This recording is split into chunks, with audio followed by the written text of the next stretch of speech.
नित्यानन्दं परमसुखदं केवलं ज्ञानमूर्तिं द्वन्द्वातीतं गगनसदृशं तत्त्वमस्यादिलक्ष्यम् एकं नित्यं विमलमचलं सर्वधी साक्षिभूतं भावातीतं त्रिगुणरहितं सद्गुरुं तं Namami. Welcome to Nityananda Yoga, where we transcend the limits of conventional practice and dive deep into the source of our being, drawing from the original source of yoga itself. Today, we're embarking on a journey of a simple 308 asanas, the Dvitiya Vinyasa Krama. But it's not just about contorting the body or mastering complex postures. It is about connecting in oneness with the cosmos.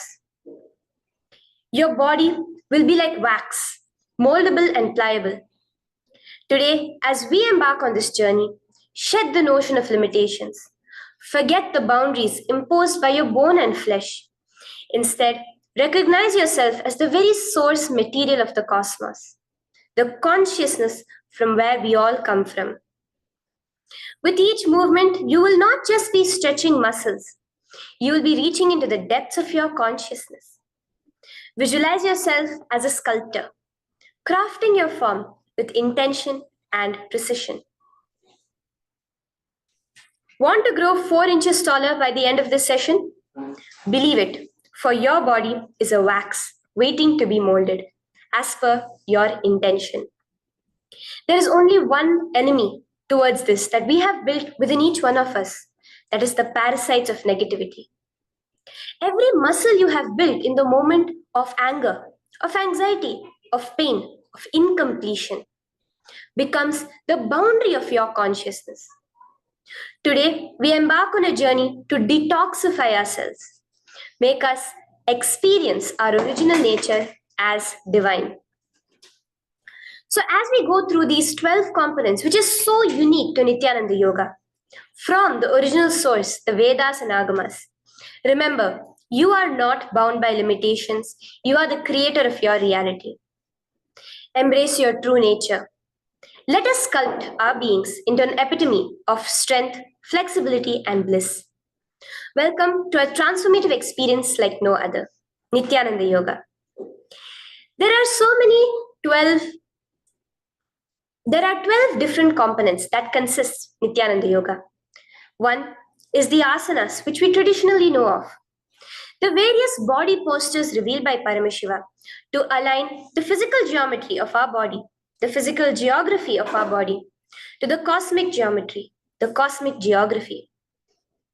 As Paramashiva says, sthiram sukham asanam, that body posture which is steady, comfortable, because it's in its original nature of Paramashivatva.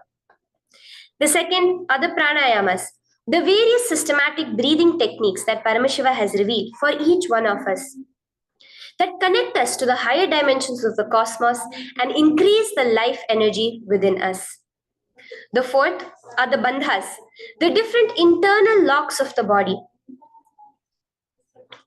The third are the mudras, the various hand gestures and body movements to seal that life energy within ourselves. The very word mudra means seals. You will be able to seal the space of oneness within you with Paramashiva. The fourth are the bandhas, the various internal locks of the body to awaken the Kundalini Shakti, our latent potential energy, and make us conducive for the ultimate experience. The fifth are the karanas, the beautiful dance movements of the body, revealed by Paramashiva to put you in the space of ultimate bliss, and which engage all the different parts of your body. The next are the visualizations. As Swamiji says, the intention with which you move your body manifests as your reality. As you hold the visualization within you of the various gods and goddesses of Kailasa, of the various beings of this universe, you manifest the powers of those beings within you. The next are the japas, the various powerful energy vibrations of the cosmos that you will be subtly repeating in your throat center that will cause your very DNA to be bound to the cosmos, to your consciousness with the highest frequency possible. The next are the pramanas, the chanting of the sacred mantras, the original source scripture of Hinduism that reveal the science of Nityananda Yoga, because as Swamiji says, yoga has a source and it is Hinduism. These original verses will manifest the vision Paramashiva had when he created yoga in each and every one of us. There are weights, which is an optional component, helps us to enhance our experience of Nityananda Yoga as revealed from the source scriptures of Hinduism. The next are the mandalas, the cosmic geometrical representation. The Shri Chakra, the Shri Yantra, which is the direct geometrical representation of the cosmos. When you keep that in front of you and gaze at it throughout your Nityananda Yoga, your body will fluidly just align itself to the cosmos. We have the Abharana, the Rudraksha, which we keep on our body, which acts as an energy battery, sucking in, storing the energy that we produce during this Nityananda Yoga and releasing it to us throughout the day to fuel our entire day with consciousness. The last but not the least are the Aushadas, the various sacred herbs that you can apply to, which can be infused with the thought current of Paramashvatva to manifest it within you.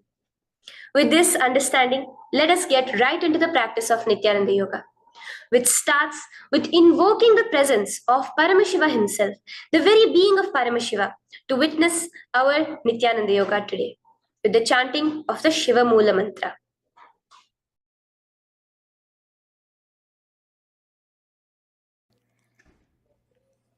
Let us now chant the Shiva Mula Mantra 11 times internally.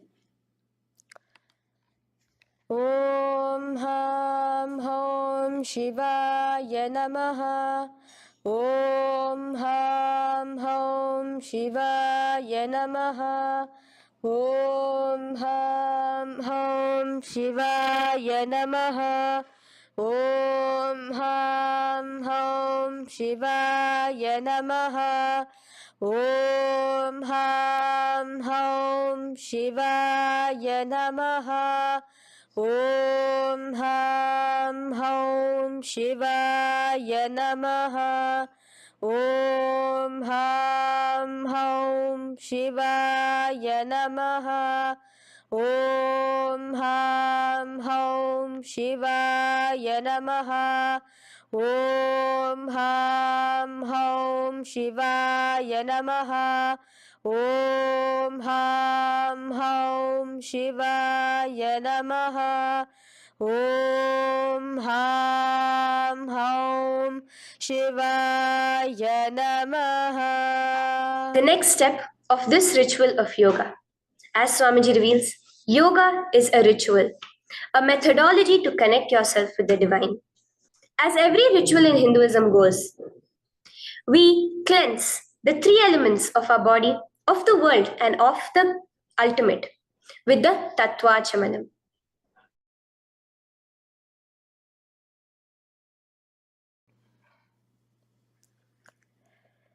The next is the Tattvachamanam.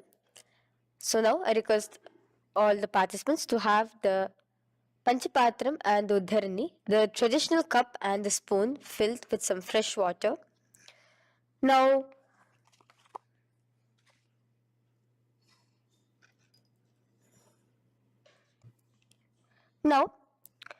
keeping your right hand in the shape of a cow's ear, the Gokarna Mudra, pour an Uddharani of water from the Panchapatram and chanting each of the following mantras internally, drink the water that flows through the base of the palm. Om Atmatattvam Shodayami Svadha. Om Vidyatattvam Shodayami Svadha. Om Shivatattvam Shodayami Svadha. Wash your right hand with water from the Panchapatram. Now, chanting the following mantra internally, wipe the upper and lower lips twice using the base of the right hand thumb, moving the hand from right to the left of the lips. Om Ham Hridayaya Namaha. Wash your right hand with water from the Panchapatram. Now, with the tips of right hand index, middle, and ring finger, touch above the upper lips and below the lower lips. Wash your right hand with water from the Panchapatram. Now, with the tips of right hand index finger and thumb joined together, touch your right nostril, left nostril. With the tips of right hand ring finger and thumb joined together, touch your right eye, right ear, left ear. Wash your right hand with water from the Panchapatram. Now, with the base of the right hand thumb and little finger, touch the navel, right chest, left chest. With the right hand, fingertips together, touch the top of the head, right shoulder, left shoulder, and your heart center. With that, we have the Sankalpa. The Sankalpa, the manifestation of our conscious intention. What is it today each one of us want to manifest through Nityananda Yoga? Hold that in your inner space.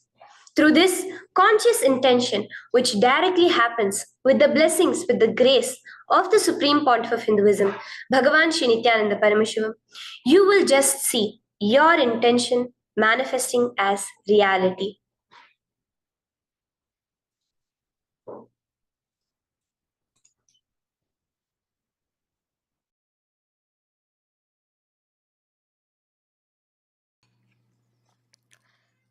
The next is the Sankalpa, the conscious resolution. So now I request all participants now to, with your right hand, cover your left palm, which is the Sankalpa Mudra, and keep both the hands on the right thigh. Continue to keep this mudra till the end of the Sankalpa.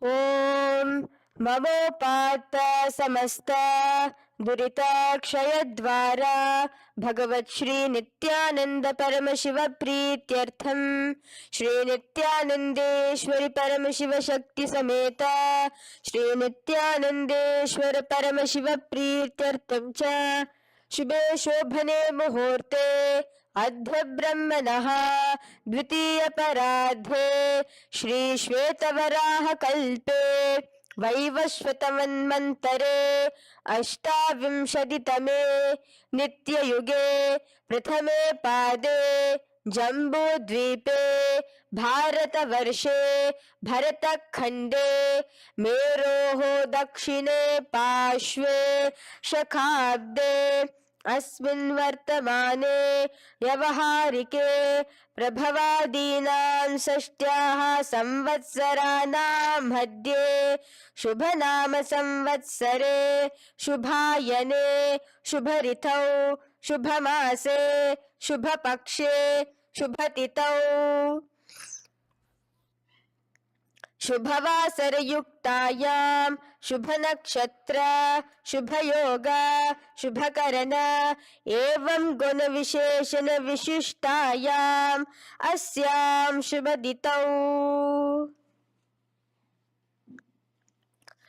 Shri कैलासोन्नत द्वादशान्त Shyamala पीठारूढ़ Shri Meenakshi सुंदरेश्वरा भिन्न स्वरूप परशिवपुत्र रत्न कुमार गुरुमन्यतुल्य अवतार श्री पार्वती स्तन्यपान लब्ध दिव्य ज्ञान विश्रुत सकल निगमागम सारभूत द्राविड वेद प्रवक्त्रे श्रीमत् परम शिव करुणा समधिगत मुक्तामय चतुरश्रयान गीयमान छत्र चामर श्री चिन्ह काहलादि समस्त बिरदावल्यलंकृत ज्ञान विज्ञान चक्रवर्ती सर्वजन संग सद्यो निर्वाण दीक्षा व्याप वर्ग वर्ष विश्रान जीमूत परमत कलभ केसरी शैव सिद्धांत स्थापनाचार्य श्री राजाधिराज पांड्य महाराज गुरु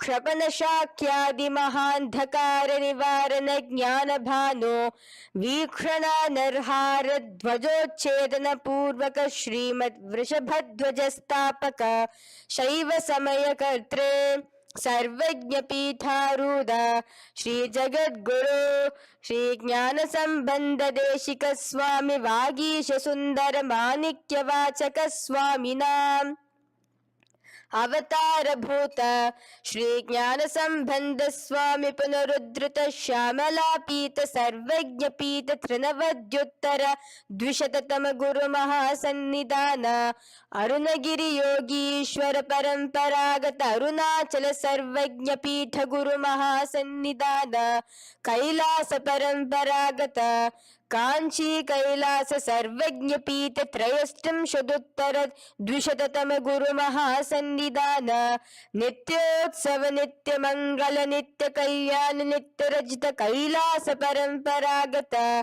आदि कैलास नित्यानंद पीठ महासंस्थान महासिंहासन पीठ कर्त्रे साक्षात् श्री परम शिव समुद्भूत कैलास परंपरागत वैवस्वत मुनि इक्ष्वाकु हरिश्चंद्र भगीरथ श्रीरामचंद्र सूरसेन इत्यादि अनवच्छिन्न सार्वभौम चक्रवर्ती परंपरागत चतुष्षष्टि योगिनी मंडित चतुष्षष्टि संप्रदाय प्रवर्तक मनुधर्म शासन सूर्यवंश प्राप्त सर्वज्ञ पीठ सुरांगी साम्राज्य मूधाभिषिक्त चूडामणे साक्षात् श्री परम शिव समुद्भूत कपिल महागुरु पुनरुद्धृत महानिर्वाणि पीठ अष्टोत्तर सहस्र श्री महामंडलेश्वर साक्षात् श्री परम शिव समुद्भूत श्री महागणपति समारंभ अनवच्छिन्न पीताधीश्वर गुरु परंपरा प्राप्त अतल पीठ अष्टोत्तर सहस्रतम अष्टोत्तर सहस्र श्री अतल पीठाधीश्वर धर्म मुक्ति स्वर्गपुर स्वर्ण पीठ त्रयोविंश गुरु महासन्निधान कैलास परंपरागत आदिपीठ सर्वज्ञ पीठ जगद्गुरु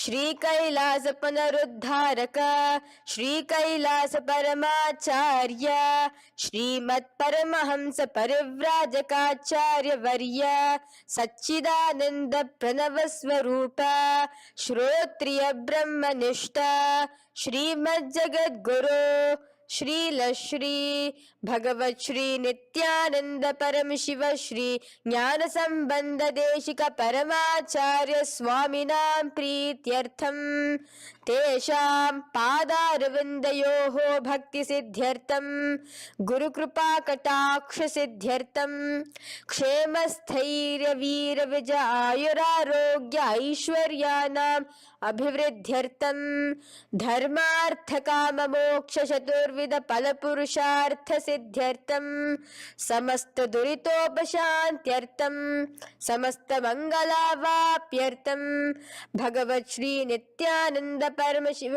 प्रसादेन सकुटुंबस्य ज्ञान वैराग्य जीवन मुक्ति प्राप्त्यर्थम भगवत श्री नित्यानंद परम शिव कृपा कटाक्षेन पूर्ण आरोग्य युक्त दृढ़गात्र यौगिक शरीर सिद्ध्यर्थम परम शिव शक्ति आविष्करणार्थम नित्यानंद योगाभ्यासं करिष्ये. Now wash your right hand with water from the Panchapatram. Om Apaupasprisya. Now, let's get started with the asanas. Okay? Sit first in a cross-legged position on the ground in Sukhasana.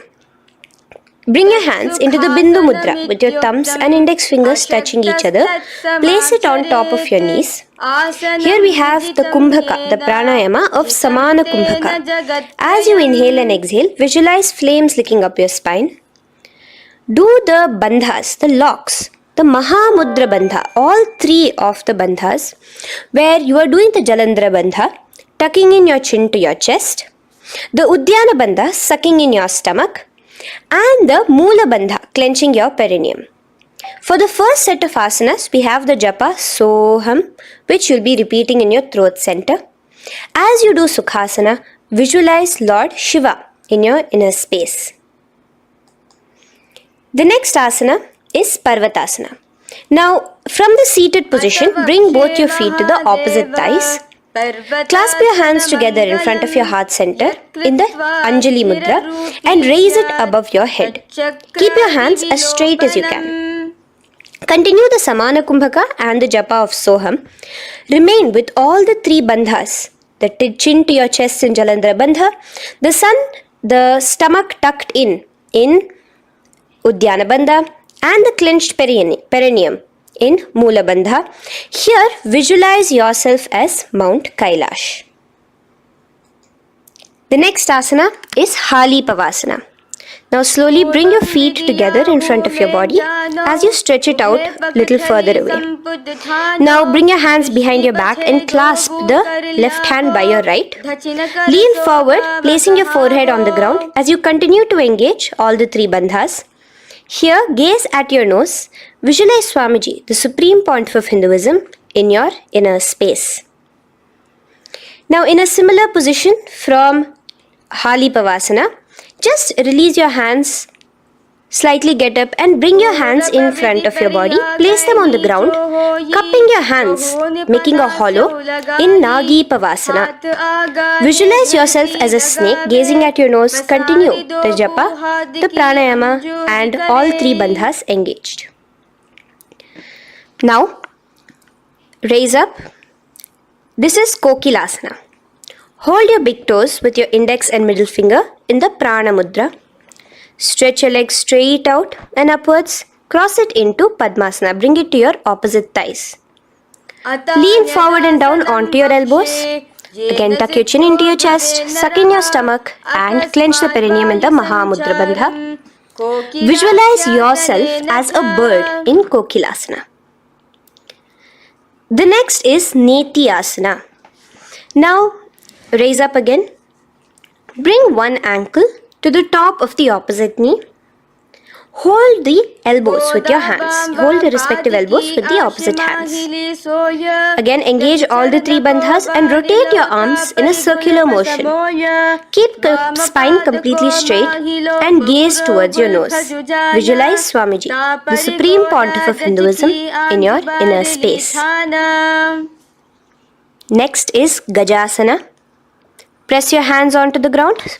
You can bring your feet a little back as you raise yourself up, your hips up high.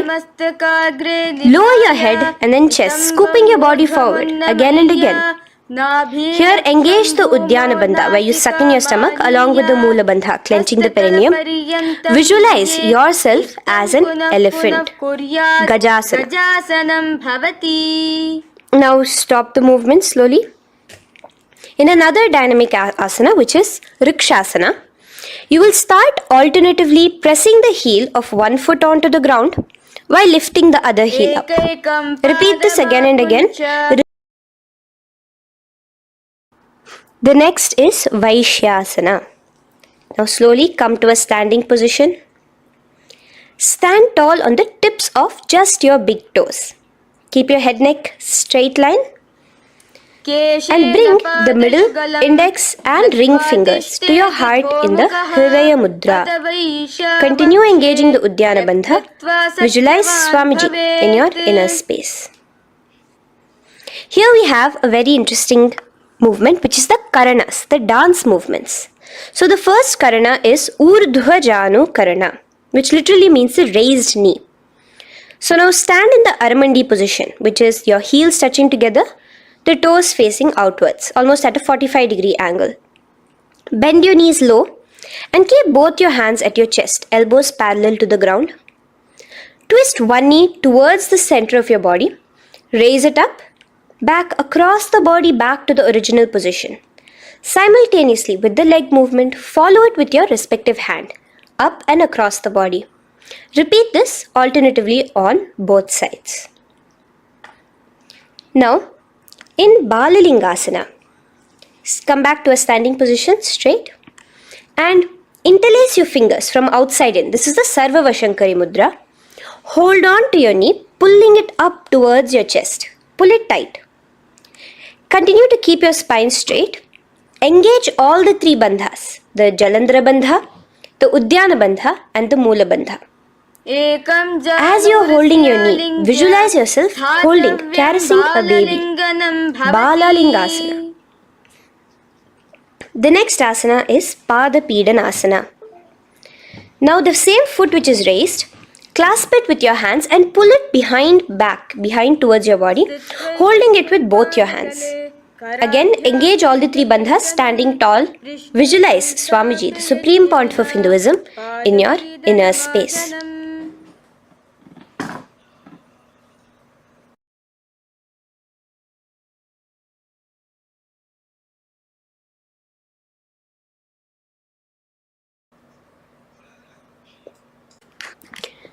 From here, let's enter into Natarajasana.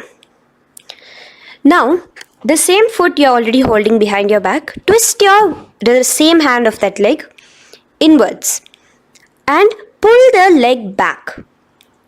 Extend the opposite hand forward with the index and thumbs together, again in the Bindu Mudra. Now, pull the foot back and up while leaning forward in Natarajasana. Hold your balance here. Here you will be engaging only the Moola Bandha, visualizing yourself as Lord Nataraja, the Lord of Dance.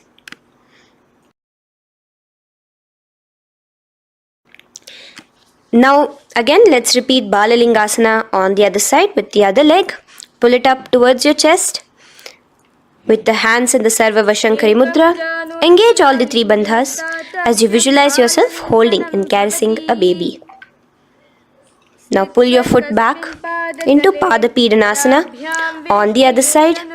Remain with all the three bandhas engaged. Visualize Swamiji in your inner space. And lean forward. Now, hands stretched in the Bindu Mudra into Natarajasana. Balance there as you visualize yourself as Lord Nataraja. Now, come back to a standing position. Release your leg. Gain your balance. As we enter into the Ardharechita Karana. Now again bring yourself to the Aramandi position, heels together, toes pointed outwards and knees bent. Now from this position, bring your right foot onto the tips of the toes behind the left heel. The heel should be up.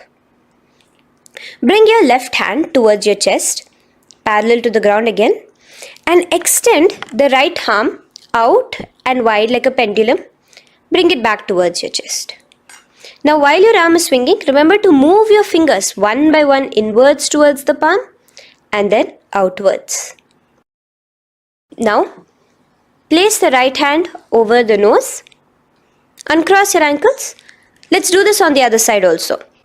Cross the left ankle behind and stretch the left hand out like a pendulum.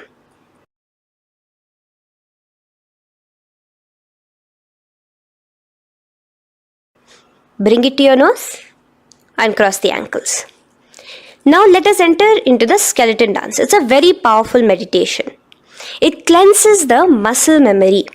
Any patterns which are there within your muscle memory can be completely wiped out through this skeleton dance. Just 2 simple steps. Now stand straight. Visualize yourself as a skeleton. You can close your eyes. Just visualize yourself as pure bones. There are no muscles, no veins, no nerves, tissues, organs, nothing. Just bones, a skeleton form. And shake your body intensely. As a skeleton, you are moving yourself wildly, intensely. Just shake it all out. Move your hands, move your legs, your head. Let there be no bone in your body untouched. Just move it. Move wildly. Shake, shake. Literally feel yourself throwing all the patterns out of your system with the intensity of your shaking.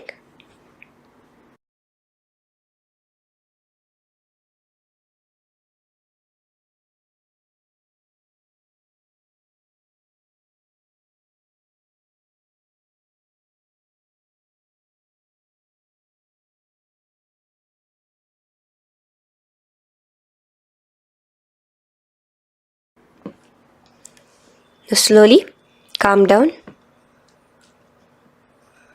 Take a few steps, gain your breath back. That's a powerful meditation we did. Let us do the next karana. Again, come back to a standing position. Do the aramandi. Your toes outwards, knees bent with your feet together. Now here, raise your hands above your head. Keep your palms completely straight and cross the wrists with the palms facing forward and the back of the hands outward.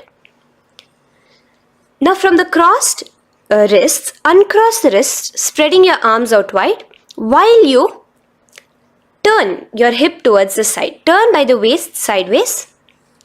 Bring your hands back over the head and turn on the other side. Repeat this on the other side. Do it again. Let's twist out. Come back to the middle and twist out again. This is the Kati China Karana. Now stand tall. Raise your hands above your head. Bring yourself to the top of the tip of your toes. Let your hands face each other parallel to the ears. You're tall, pushing yourself, stretching yourself.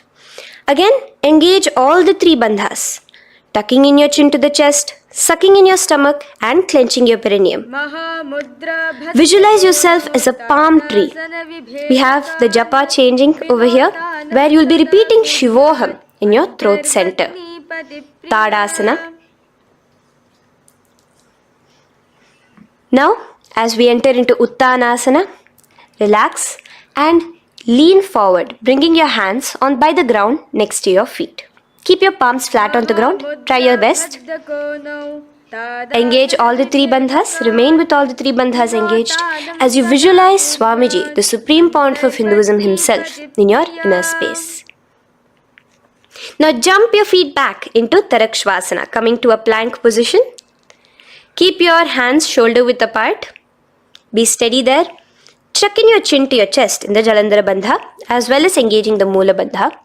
Now rotate your head while in the Jalandhara Bandha from shoulder to shoulder, side to side. This is Tarakshvasana. Visualize Swamiji, the Supreme Pontiff of Hinduism, in your inner space. Yes. Now lay flat onto the ground in Bhujangasana.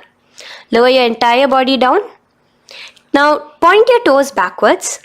Keep your hands by the side of your chest and push yourself off the ground. Remember to use the strength of your lower back to hold yourself up. Open your mouth wide. Inhale through the hollow of your throat and exhale through your nose. This is the Bhujangani Mudra. In Bhujangasana, you will visualize yourself as a cobra. Now come back into a plank position. So you can tuck in your toes and come back into a plank position. In Shashasana, alternate bringing one knee towards your chest, back and forth. So you'll bring one knee front, push it back and bring the other knee. Repeat this again and again. Do the Sahaja Kumbhaka. Simple breathing in, breathing out. Engage the Moola Bandha, clenching your perineum. Visualize Swamiji, the Supreme Pontiff of Hinduism. Okay. Now place your legs back into the plank position as we enter into Rathasana. Again, bring one foot between your hands and alternate jumping one foot back and bringing the other foot forward simultaneously. Again and again. Continue the Sahaja Kumbhaka and the Moola Bandha engaged as you visualize yourself as a chariot, a Ratha, in Rathasana. Now, into Veerabhadrasana. remain one leg in between your hands. So as you jump, one leg comes between your hands, stop in that position, one leg stretched back, and raise yourself up into a standing position. So the front foot will be pointing forwards and bent at a 90-degree angle. The knee will be bent at a 90-degree angle. The other leg, which is extended back, the foot will be pointed sideways at a 45-degree angle. Now raise your palms, hands up, parallel beside your ears. Do the Uddiyana Bandha along with the Mula Bandha, pulling in your stomach in. Gaze towards your third eye as you visualize yourself as Lord Veerabhadra. Now relax down, switch your legs around, and let us do Veerabhadrasana on the other side. Stretch your hands up, gaze towards your third eye, suck in your stomach in the Uddiyana Bandha, and visualize yourself as Lord Veerabhadra. Okay, bring your feet together now. Let us move into Vrikshasana. Now stand tall, gain your balance here slowly. Bring one foot towards the inner thigh. Bring your palms together, raise them up above your head in the Anjali Mudra. Keep your elbows as straight as you can. Again, continue the Uddiyana Bandha, sucking in your stomach. Gaze forward, hold your balance, visualize yourself as a tree, the stability of a tree in Vrikshasana. Now, slowly bring your hands down. Now the foot which is in your inner thigh, bring it towards the opposite, to the root of the opposite thigh. Bring your hands in the Namaskar Mudra in front of your heart center together and visualize yourself here as Lord Garuda, just engaging the Mula Bandha alone here. This is Garudasana. Now let us repeat Vrikshasana on the other side. Slowly put your foot down, bring the other foot to the inner thigh, raise your hands above your head, suck in your stomach in the Uddiyana Bandha and visualize yourself as a tree. Let's repeat Garudasana on the other side. Slowly bring the foot to the opposite thigh and lower your hands to be in front of your heart center. Release the Uddiyana Bandha, just engaging the Mula Bandha, clenching your perineum. Visualize yourself as Lord Garuda, the eagle vehicle of Lord Mahavishnu. Okay, bring both your feet to the ground now and spread them far apart from each other. Now keep one leg toes pointing forward and the other set of toes pointing sideways. Straighten your arms out parallel towards the ground. Bring your front arm down towards the front foot, beside your foot, while the other arm extends towards the sky. Visualize yourself as a triangle in Trikonasana. Now raise up and let's repeat Trikonasana on the other side. Switch the position of your legs around and go forward. The other arm raised towards the sky. Visualize yourself as a triangle. Now come back to a standing position. Bring your feet together. We are having another Karana, the Nikuttaka Karana. Bring yourself to the Aramandi position. Feet together, knees out wide. Here now bring your hands towards your chest, but keep both your palms parallel towards each other. Bring your right foot onto the toes with the heels up. And simultaneously bringing the right hand towards the top. Now drop the right foot, simultaneously lifting the left foot onto the toes and switch the hands position. Now the left hand is on the top and the right hand is on the bottom. Repeat and let us do this repeatedly. Okay, relax now, come back to a straight position and sit down onto your toes. Sit on your heels with your toes on the ground, knees raised up off the ground, together in front of you in Angushtasana. Bring your hands together in the Namaskara Mudra in front of your heart center. We have a very interesting pranayama over here, which is the Bhramari Kumbhaka, where you will be subtly buzzing like a bee as you do this asana. The japa we will be entering into is Sadashivoham. In Angushtasana, engage the Mula Bandha as you visualize Swamiji, the Supreme Pontiff of Hinduism, in your inner space. Now in the same position, slowly bring your hands to the ground. Balance yourself as you stretch one foot forward, sitting on the heel of one foot and the other foot stretched forward, toes pointed upwards. Bring your hands to the Vara Mudra, just the tips of the finger on the ground while the palm faces forward, both your hands.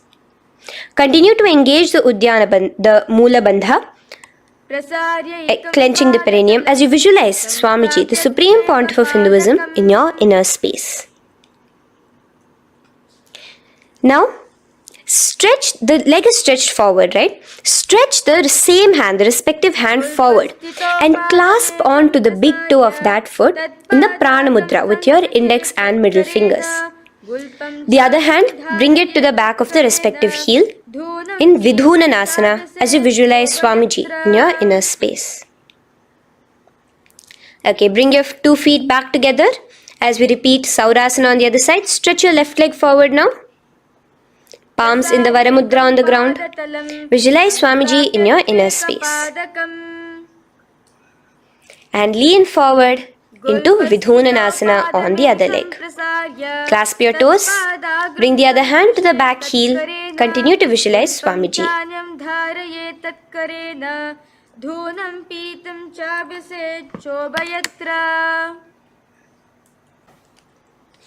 Now bring your 2 feet back together as you continue to sit on the heels, getting a nice toe workout here. Balance on your toes, bring your knees together in front of you. Now place your palms on top of the respective knees with the hands facing upwards, the palms facing upwards. Leave a slight gap between your palms and knees. As you gaze forward, engage the Jalandhara Bandha, tucking in your chin to your chest, and look between the gap between your hands. Brahma Jurankushasana.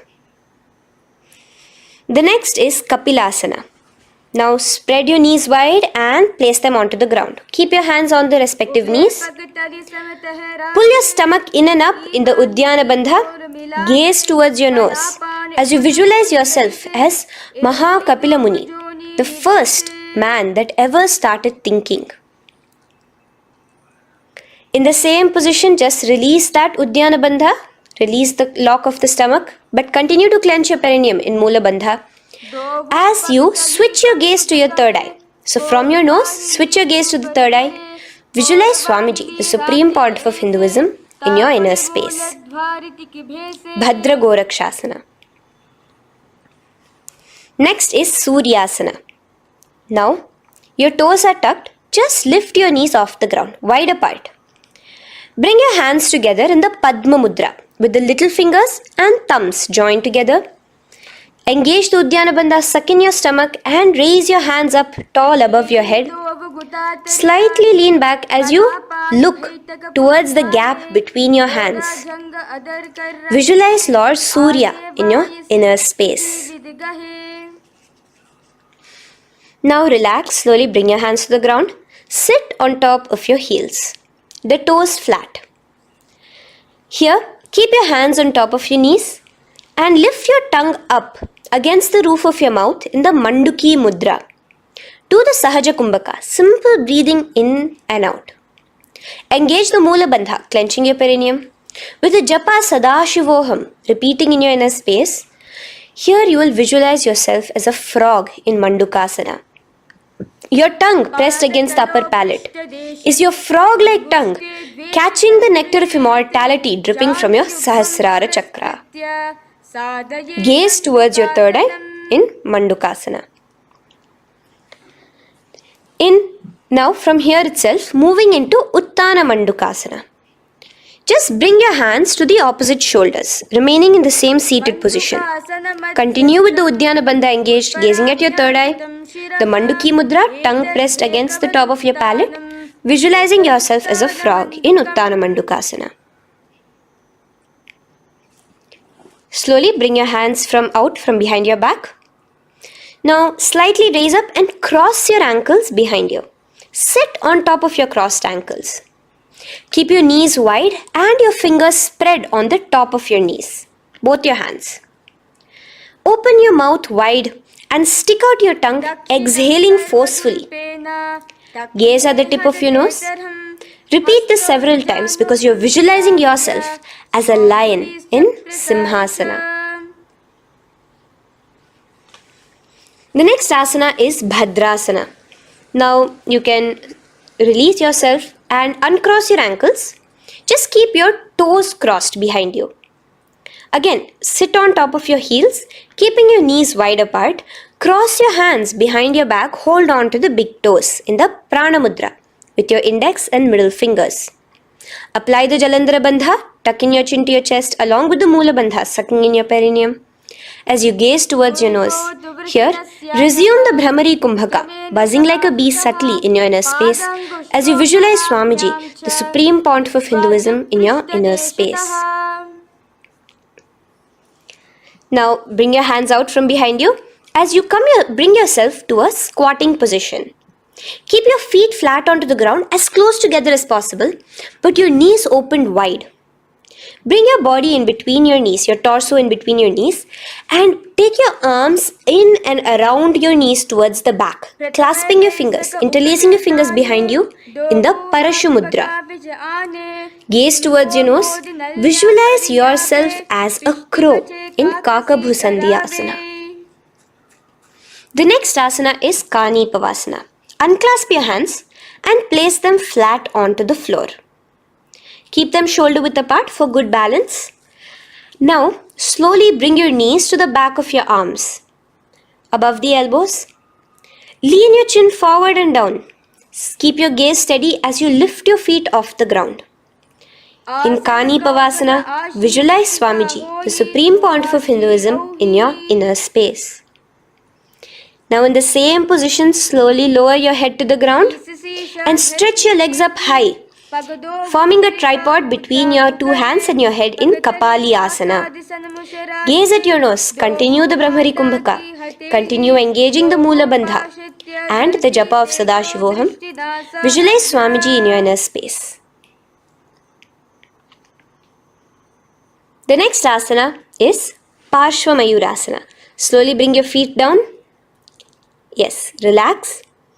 And now squat on your toes with your knees together and twist your body. Place both the hands to one side of your knees. Now bring one of your elbows to the knee and the other of your elbows towards the hip. Lean onto your arms, balance, extending your legs out to the side. Gaze towards your third eye, visualizing yourself as a peacock in Parshva Mayurasana. As you do the pranayama, the Rechaka Kumbhaka, let your exhalations be prolonged and your inhalations be slightly shorter. Now relax, bring your feet to the ground and bring your body to the other side of your knees. As you repeat Parshva Mayurasana on the other side, lean forward, stretch your legs, gaze at your third eye, visualize yourself as a peacock. Now let's do Bhairaganathasana. Now come again to a plank position. Place your hands down, stretch your legs back and bring one foot around your shoulder to be placed in between both your palms. Gaze at your third eye. Just engage the Mula Bandha, clenching your perineum. Here, this is Bhairaganathasana. Visualize yourself as Lord Kala Bhairava. Slowly bring your foot out and bring the other foot in between your palms, remaining in the plank position. Continue to visualize yourself as Lord Kala Bhairava in Bhairaganathasana on the other side. The next asana is Unmukha Pithasana. Now from the same plank position, bring your forearms onto the ground. Be steady as you walk your feet closer towards yourself, forming like a slight mountain. In Unmukha Pithasana, gaze at your third eye. Continue the Rechaka Kumbhaka. Visualize Swamiji in your inner space. The next asana is Vashishthasana. Now, just raise yourself onto one of your hands. So, release your forearms off the ground and raise yourself onto your right arm. And keep your body completely parallel to the ground as you raise your left arm straight above your head. Visualize yourself as Rishi Vashishta as you do the Vashishthasana. Gaze towards the hand on the top. Now slowly bring that hand down. As you switch the hands, bringing your right hand up towards the sky. Balance there, completely straight on your toes. As you visualize yourself as Rishi Vashishta, the Guru of Bhagavan Sri Rama. Now, bring your feet forward into Anjaneyasana. So here you will be sitting on your hips with your legs pointed forward and sit on top of your hands. So keep your palms facing upwards and sit on both your palms as you tuck your elbows into your body. Do the Rechaka Kumbhaka, continue the Rechaka Kumbhaka. Engage the Jalandhara Bandha, tucking in your chin to your chest, gaze at your nose, visualize yourself as Lord Hanuman in Anjaneyasana. Now, slowly release your hands from under your body as you lean forward into Paschimottanasana. Clasp your respective toes with your index and middle finger. Lean forward and down, bring your elbows to the ground, your forehead towards your knees. Engage all the three bandhas, the Mahamudra Bandha. As you visualize Swamiji, the Supreme Pontiff of Hinduism in your inner space, with a new japa, Mahasadashivoham, starting here.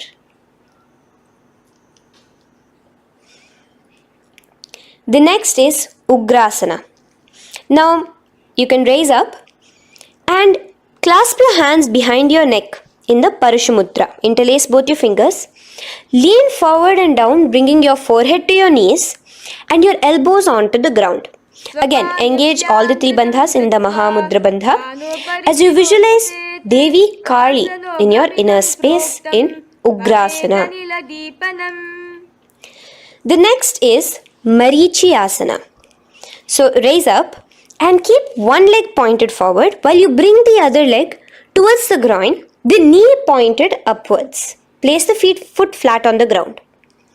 Now lean forward, bring both your hands, wrap your arms around the raised knee, clasping your hands behind the back together. Bring your chest to the thigh with your head towards the knee. Here engage just the Moola Bandha, sucking in your perineum, as you visualize yourself as Rishi Marichi in Marichyasana. The next asana is Mahamudrasana. Now slowly raise up and the raised knee, let it rest by your side with your leg towards the inner thigh of the opposite leg.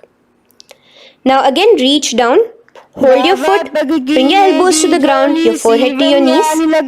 Engage all the three bandhas in the Mahamudra Bandha. Gaze at your nose, visualize Swamiji himself in your inner space. Raise up. Let's repeat Marichyasana on the other side. Bring the other foot straight while the other foot comes into the groin. Knee up. Lean forward, clasping your hands behind your back. Visualize yourself as Sage Marichi. Now from here, raise up, engage all the three bandhas.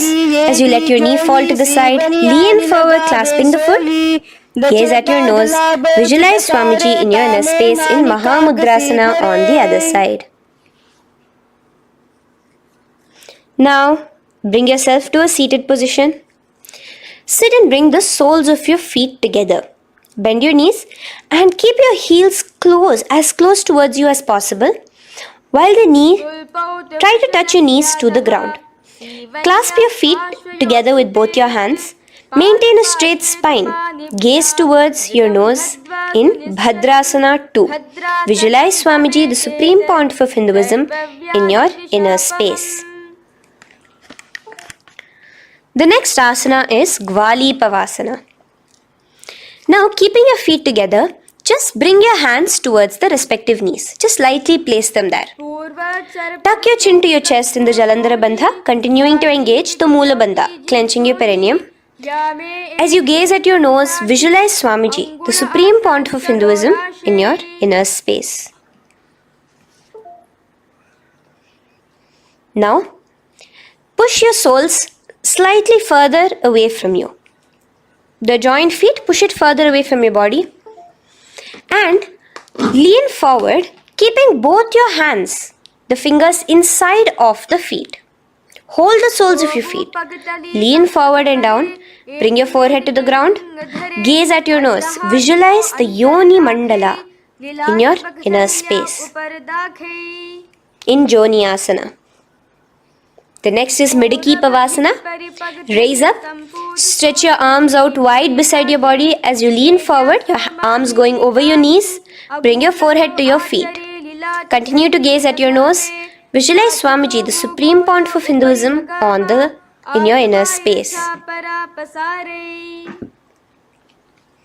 Now, in Siddha Samadhi Asana, raise yourself up. Now, put your forearms underneath the calves of the respective legs. Let your palms face up towards the sky as you bring your head down to your feet. Gaze at your nose as you visualize Lord Surya in your inner space in Siddha Samadhi Asana.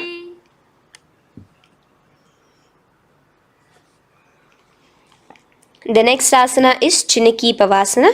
Raise up now. Bring both your feet together in front of you. Bring your feet back close to your body. Now place your hands underneath both the feet and pull your feet open like a book facing towards the sky. Both your feet.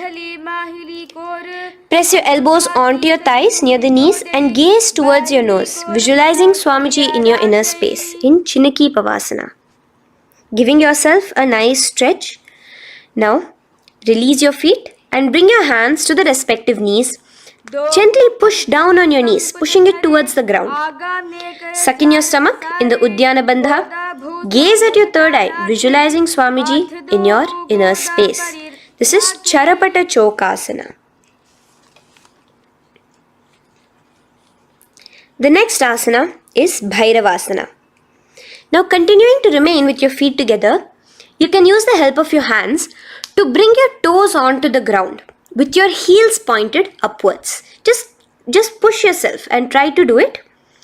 Continue to remain with the Uddiyana Bandha engaged, your stomach sucked in. Bring your hands to the Bindu Mudra with the index and thumbs together on top of the knees.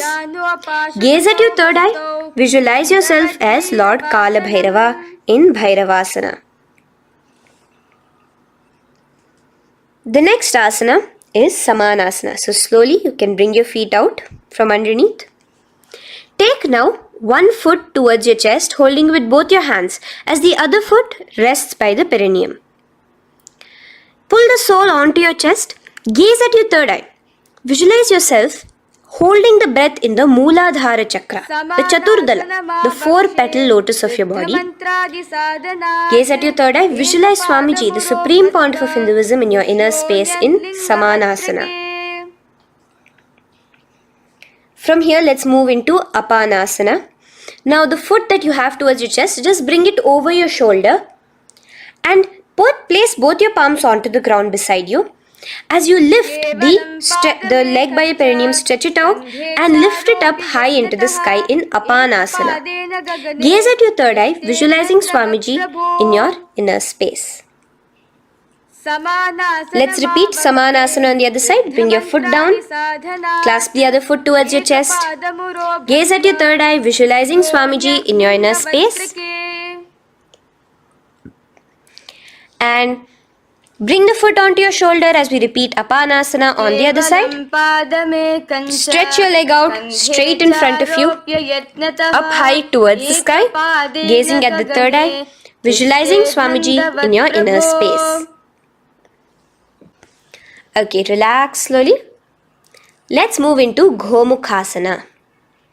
Now, sitting in a seated position, cross one leg over the other, like over, and align the knees together at the center of your body and the feet by the opposite hips. Place both your hands on top of the stacked knees. Gaze at your nose. Here we have a beautiful pranayama, very cooling pranayama, which is the Sheetkari pranayama, where you will be inhaling through your clenched teeth with your tongue pressed against behind your teeth and exhaling through your nose, creating a hissing sound. The japa will be for the next sequence of asanas. Om Nityanandoham. Visualize the face of a cow in Gomukhasana. Now keep your knees crossed. From the knees, bring your hands towards the respective toes on the side of the body. Clasp the big toe in Prana Mudra. Suck in your stomach in the Udyana Bandha. Visualize yourself as Rishika Anasuya in Anasuyasana. Now in Anasuyasana 2, just bring your hands behind your back, clasped together, interlaced fingers in the Parashamudra. Lean forward and down. Try to bring your nose to touch the ground in front of you. Just visualize yourself as Rishika Anasuya and gaze at your nose. Anasuyasana 2. Raise yourself up now. Now bring one foot towards the perineum, knee resting on the ground. Raise your other foot with the foot in front of the lying down, knees pointed upwards towards your chest. Place your hands on the respective knees. Keep your spine tall, chest out. Gaze at your nose. Visualize yourself as Lord Garuda, the eagle vehicle of Bhagavan Mahavishnu. Garudasana 2. From here, moving into Naradasana. Now, bring both your hands behind your neck and clasp them in the Parashamudra. Interlace your fingers behind your neck. Twist outward of the raised knee. Just keep your whole body outside of the raised knee. Gaze towards your third eye, visualizing yourself as Devarishi Narada in your inner space. From Naradasana, let's enter into Matsya Pithakasana. Place one foot on the top of the opposite thigh. Wrap your respective arm across the knee, holding on to the opposite shin. Extend the opposite hand straight. Hold on to the respective toe with the index and middle fingers in Prana Mudra. Gaze towards your nose. Visualize Matsya Avatara, the fish form of Bhagavan Mahavishnu in your inner space in Matsya Pithakasana.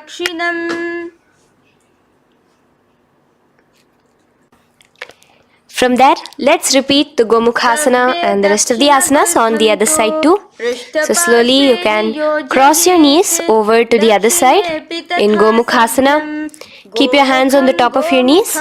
Gaze at your nose as you visualize the face of a cow in Gomukhasana. Continuing into Anasuyasana on the other side, bring your hands to your toes. Suck in your stomach in the Udyana Bandha.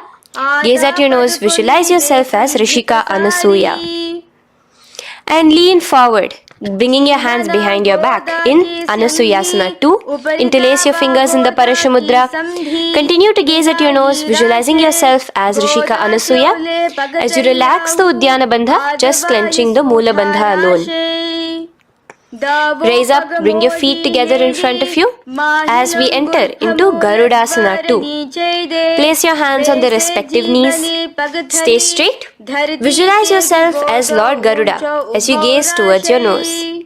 And twist your body out of the raised knee, hands clasped in the Parashamudra behind your neck.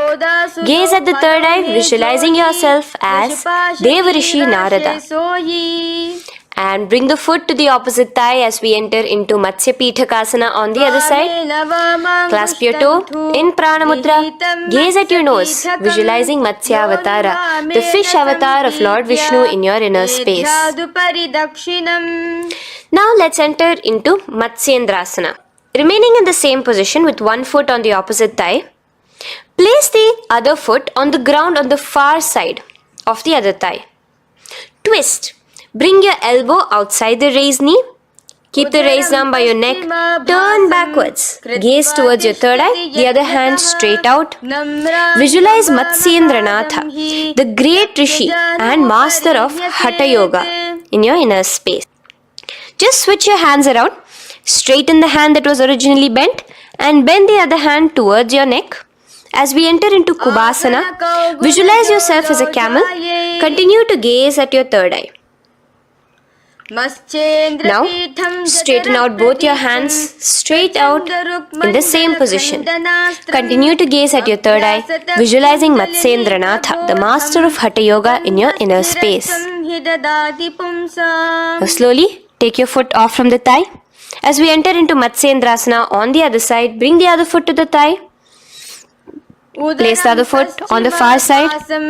Twist, bringing your elbows outside of the raised knee, hands on the head. The other hand stretched out back. Twist, gazing at your third eye. Visualize Matsyendranatha in your inner space. Switch the hands around as we enter into Kubhasana on the other side. Remember to visualize yourself as a camel. Now stretch both your hands out in Matsyendrasana 2 on the other side. Visualize Matsyendranatha in your inner space. Now, with one leg on the thigh, bring the other foot too to the opposite thigh in Padmasana. Place your palms on the respective knees. Engage all the three bandhas in the Mahamudra Bandha, tucking your chin to your chest, sucking in your stomach and clenching your perineum. We have a new pranayama here, which is the Shitali Kumbhaka, where you will continue to inhale through the teeth without creating the hissing sound, and exhale through your nose. A new japa of Om Nityananda Mahasadashivoham starts here. Gaze at your nose in Padmasana, visualizing yourself as Bhagavan Paramashiva. Now, keeping your legs in the same position, just cross your hands over each other, clasping onto the toes with your index and middle fingers in the Prana Mudra. Gaze at your nose, visualize yourself as Devi Parvati, the consort of Lord Paramashiva in Padmasana 2. Now, uncross your hands. Take your hands and insert it into the gap between your thighs and your calves. Put both your hands within and pull it out on the other side. As you balance on your hands, lifting your whole body off the ground, visualize yourself as a rooster in Kukkutasana.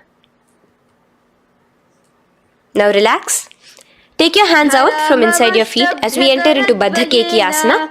Place your hand onto the ground as you raise up on your knees. Place your palms on the ground, fingers pointing towards the legs. Now keep your elbows together, pressed against your navel. Slowly lean forward, balancing, and extend your knees off the ground, visualizing Swamiji in your inner space. In the same position, stretch your legs out behind you. In Mayurasana, visualize yourself as a peacock. Hold your balance. Relax now. Yes, relax flat onto the ground into Makarasana. Lay down completely flat. Keep your feet pointing outwards, far away from each other. Place your forehead on the mat. Interlace your fingers behind your neck in the Parishamudra. Just relax, visualizing yourself as a crocodile as we go back to the Sahaja Kumbhaka, the simple breathing in, breathing out. Just keep the Moola Bandha alone engaged.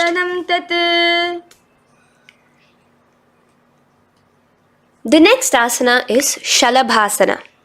Now lay on your stomach and place your hands on the ground beside the chest. From the laying position, raise your legs up. Use your core strength to bring your thighs off the ground.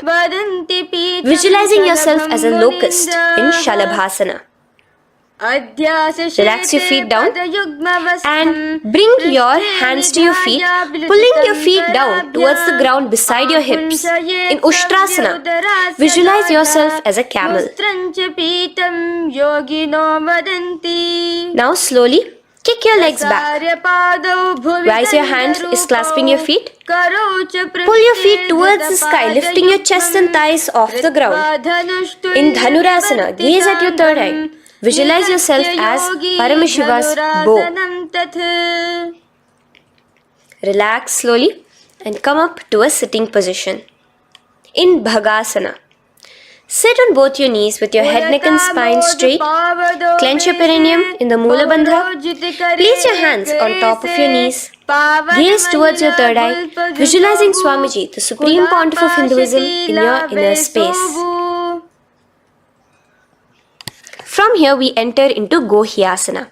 We have a couple of headstand postures here, so get yourself ready.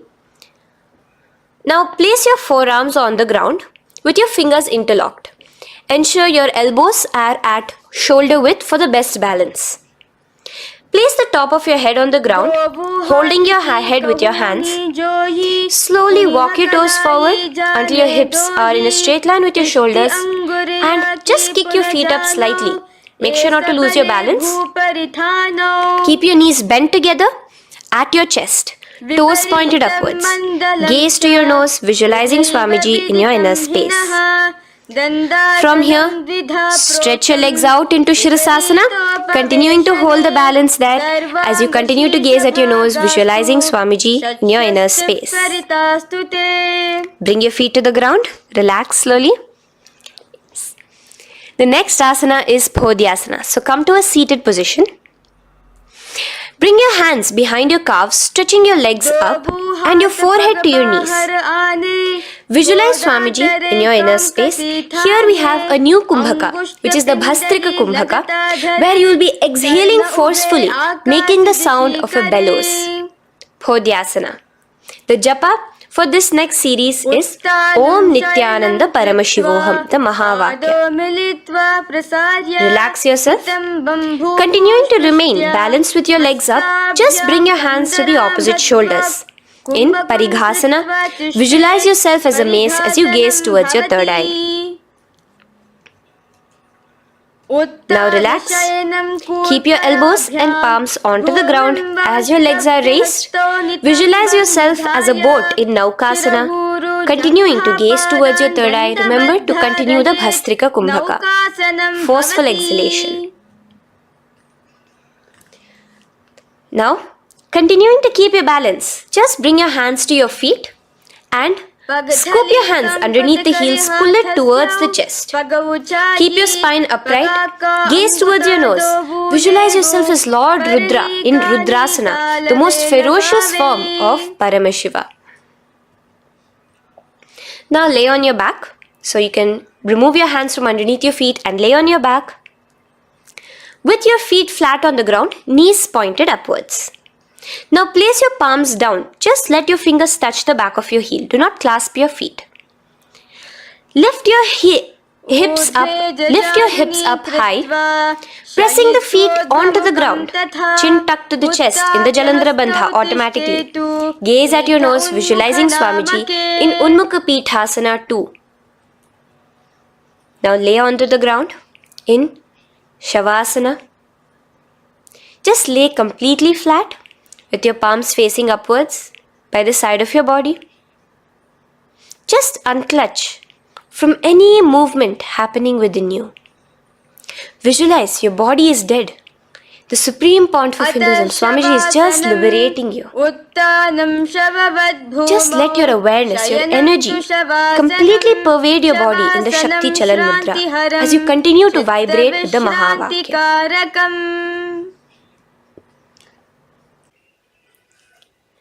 Roll over to one side and come to a seated position. Feel the life entering your body back. In a seated position, let us get continued with the sequence. We have 200 asanas more to go, starting with Yatha Sanishtasana. In Yatha Sanishtasana, sit in any posture you are completely comfortable in. Bringing your hands into the Bindu Mudra with the thumbs and index touching. Start off with the Samana Kumbhaka. As you're inhaling and exhaling, feel flames licking up your spine. Clench your perineum in the Moola Bandha with the japa Om Nityananda Paramashivoham for the remaining of the sequence. Visualize Swamiji in your inner space. From here, moving into Samasana, where you bring your feet to a cross-legged position. Keep your hands on your knees with the thumbs and index touching in the Bindu Mudra. Just inhale and exhale as you visualize Swamiji in your inner space. The next is Muktasana. Press your left foot against your genital region. Place the right foot on top of your left. Keep your hands facing downwards on top of your knees. Sit straight, gazing towards your nose. Visualize yourself as a sage liberated by Swamiji himself.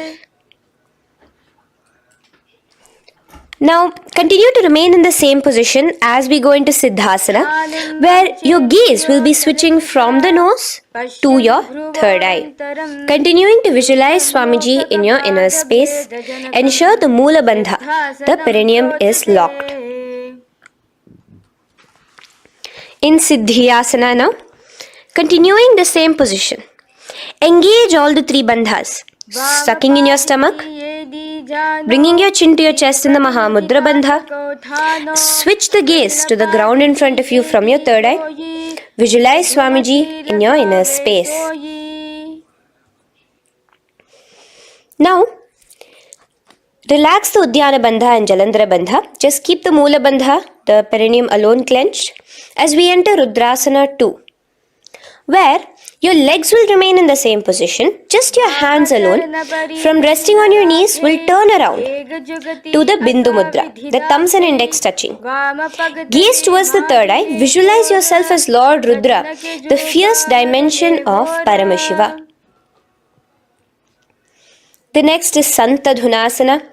Keep your hands in the Bindu Mudra, your legs crossed in the same position. As you switch your gaze from your third eye to your nose, visualizing Swamiji, his tranquility, unshakable nature. Now, relax the Bindu Mudra, keep your legs in the same position, and bring your hands to your navel, cupping one palm over the other in the Samputa Mudra. It looks sort of like a lotus bud. Continue to visualize Swamiji in your inner space in Siddhasana 2. The next asana is Bandha Yoni Asana. Maintaining one heel over the other in the same position of the legs, bring your hands to your face in the Shanmukhi Mudra. So just listen carefully now. Bring your little fingers beneath the bottom lip of both hands. Your ring fingers above your upper lip. Your middle fingers closing your nose, your nostrils. Your index finger covering your eyes. And your thumbs pressed into your ears. This is Bandha Yoni Asana, visualizing Swamiji in your inner space.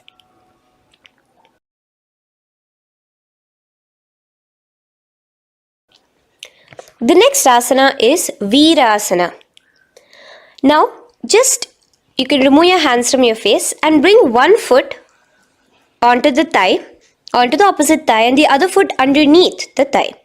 Keep your hands in the Bindu Mudra, thumb and index fingers together on the top of your knees as you embody the space and state of bravery, Veera, in Virasana. Now, changing the leg position again as we enter into Valmikasana. Keep your left heel on the right side of the generative organ, toes under the thigh.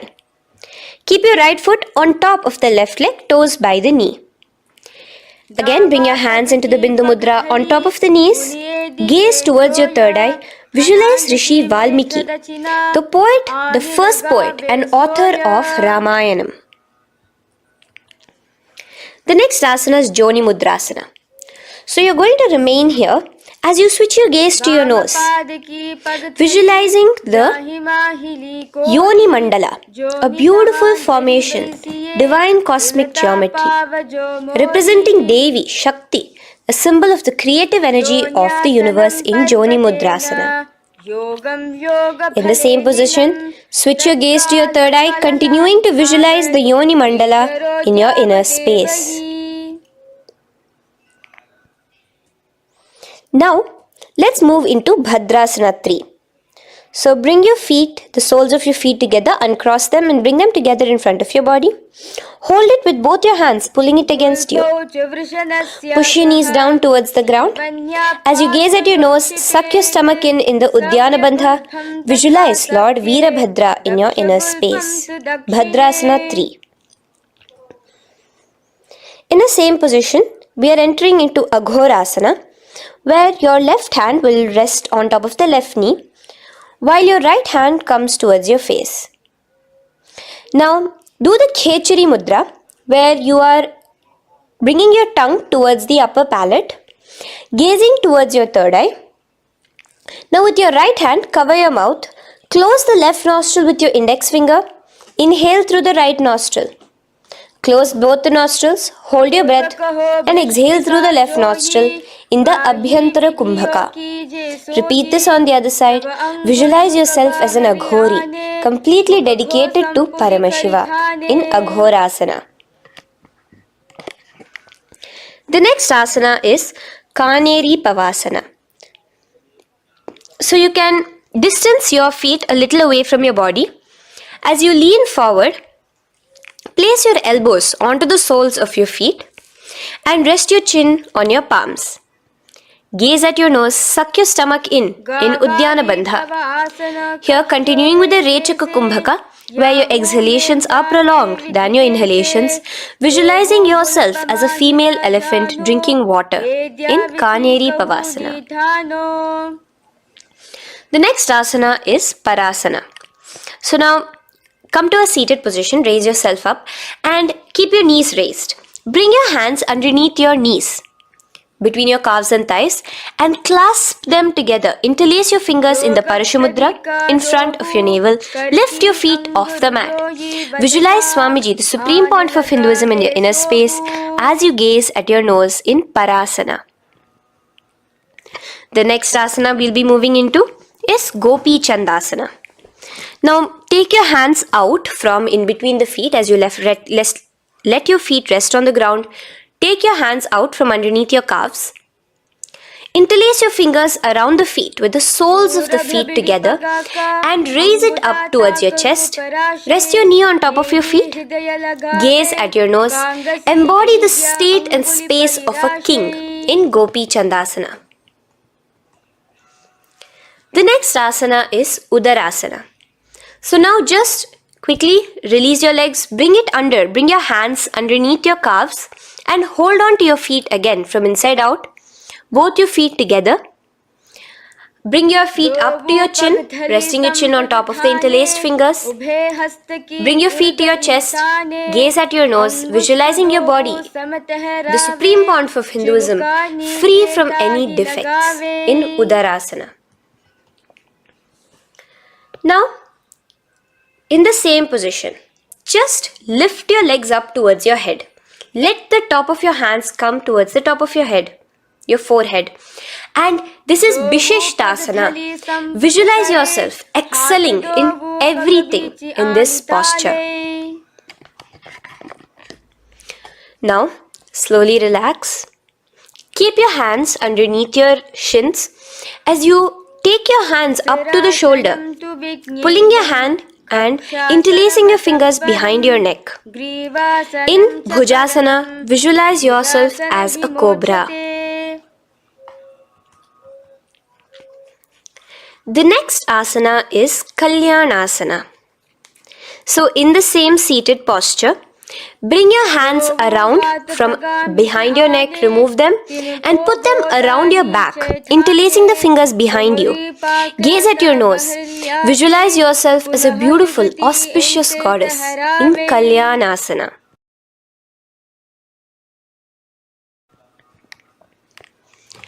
The next posture is Sankatasana. So now, uncross your hands from behind you. Release yourself completely onto the ground. Place your left knee on the mat and the left foot flat. Sit on top of your left foot, knee pointed forward. Raise your right leg on top of the left, bringing the right heel to the left hip. Place your hands on the opposite knees. Here, do the Ujjayi Pranayama. As you inhale and exhale, make the sound of an ocean. Visualize yourself as a swan, a beautiful swan in Sankatasana. The next is Dhenukasana. Just in the same position, slide your left heel to the left hip.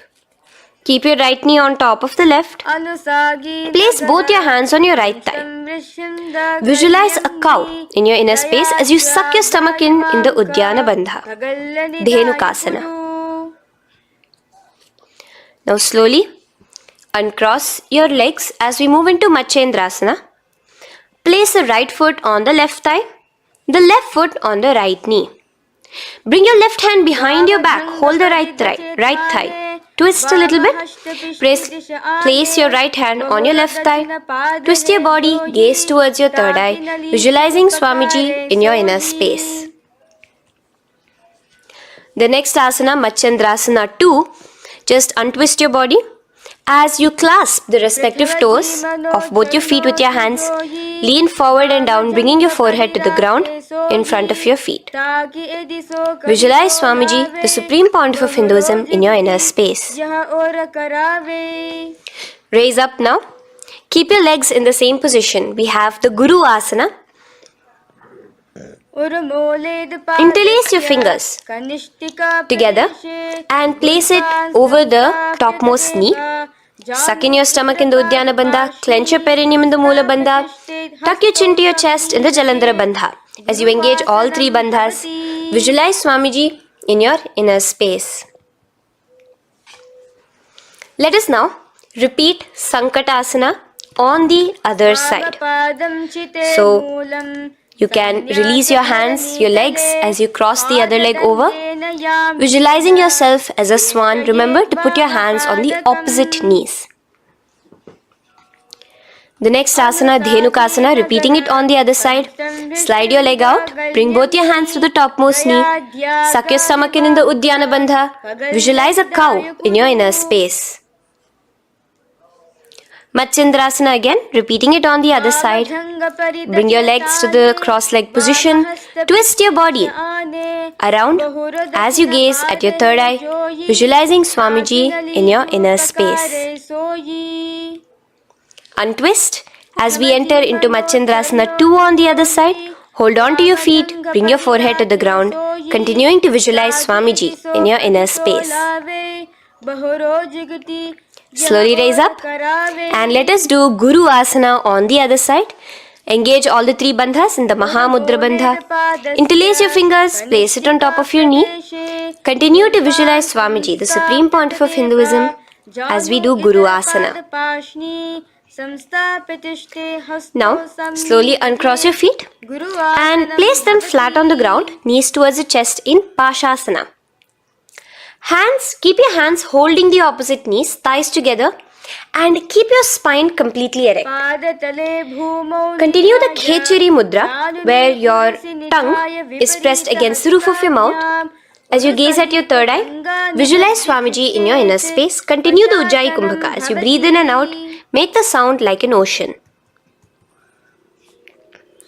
Now in the same position, just bring your chin towards your knees in Bodha Shokasana. Lean forward, gazing at your nose, and visualize Swamiji, the abode of bliss in your inner space. Now raise up and bring your hands, uncross your hands, bring your hands underneath your knees, clasping the opposite elbows in Kurakatasana. Gaze at your nose, visualizing Swamiji in your inner space. Now, in the same position as Kurakatasana, just cross your ankles into Sumati Asana. Toes pointed upwards. Gaze at the nose. Visualize the great sage and Maharishi Sumati in your inner space.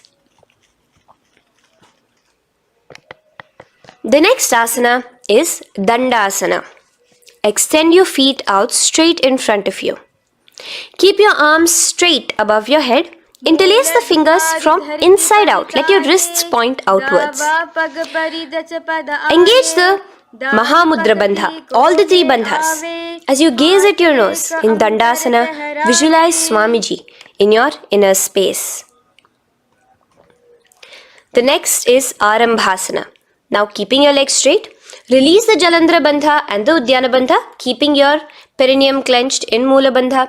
Lean forward and down. Hold your big toes in the Prana Mudra with your index and middle fingers. Head to your knees. Do here the Nadi Shodhana Pranayama. Inhale through the left nostril, hold and exhale through the right. Visualize Swamiji in your inner space. The next is Bhidokasana.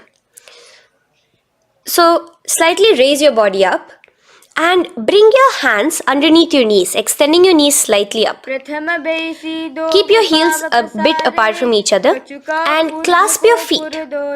Bring your shoulders down, wrapping your hands around your legs. Gaze towards your third eye, visualizing Swamiji in your inner space. So from here, let's enter into Jalandhari Pavasana. So you can actually remain in the same position with your hands underneath your calves and just bring the soles of your feet together.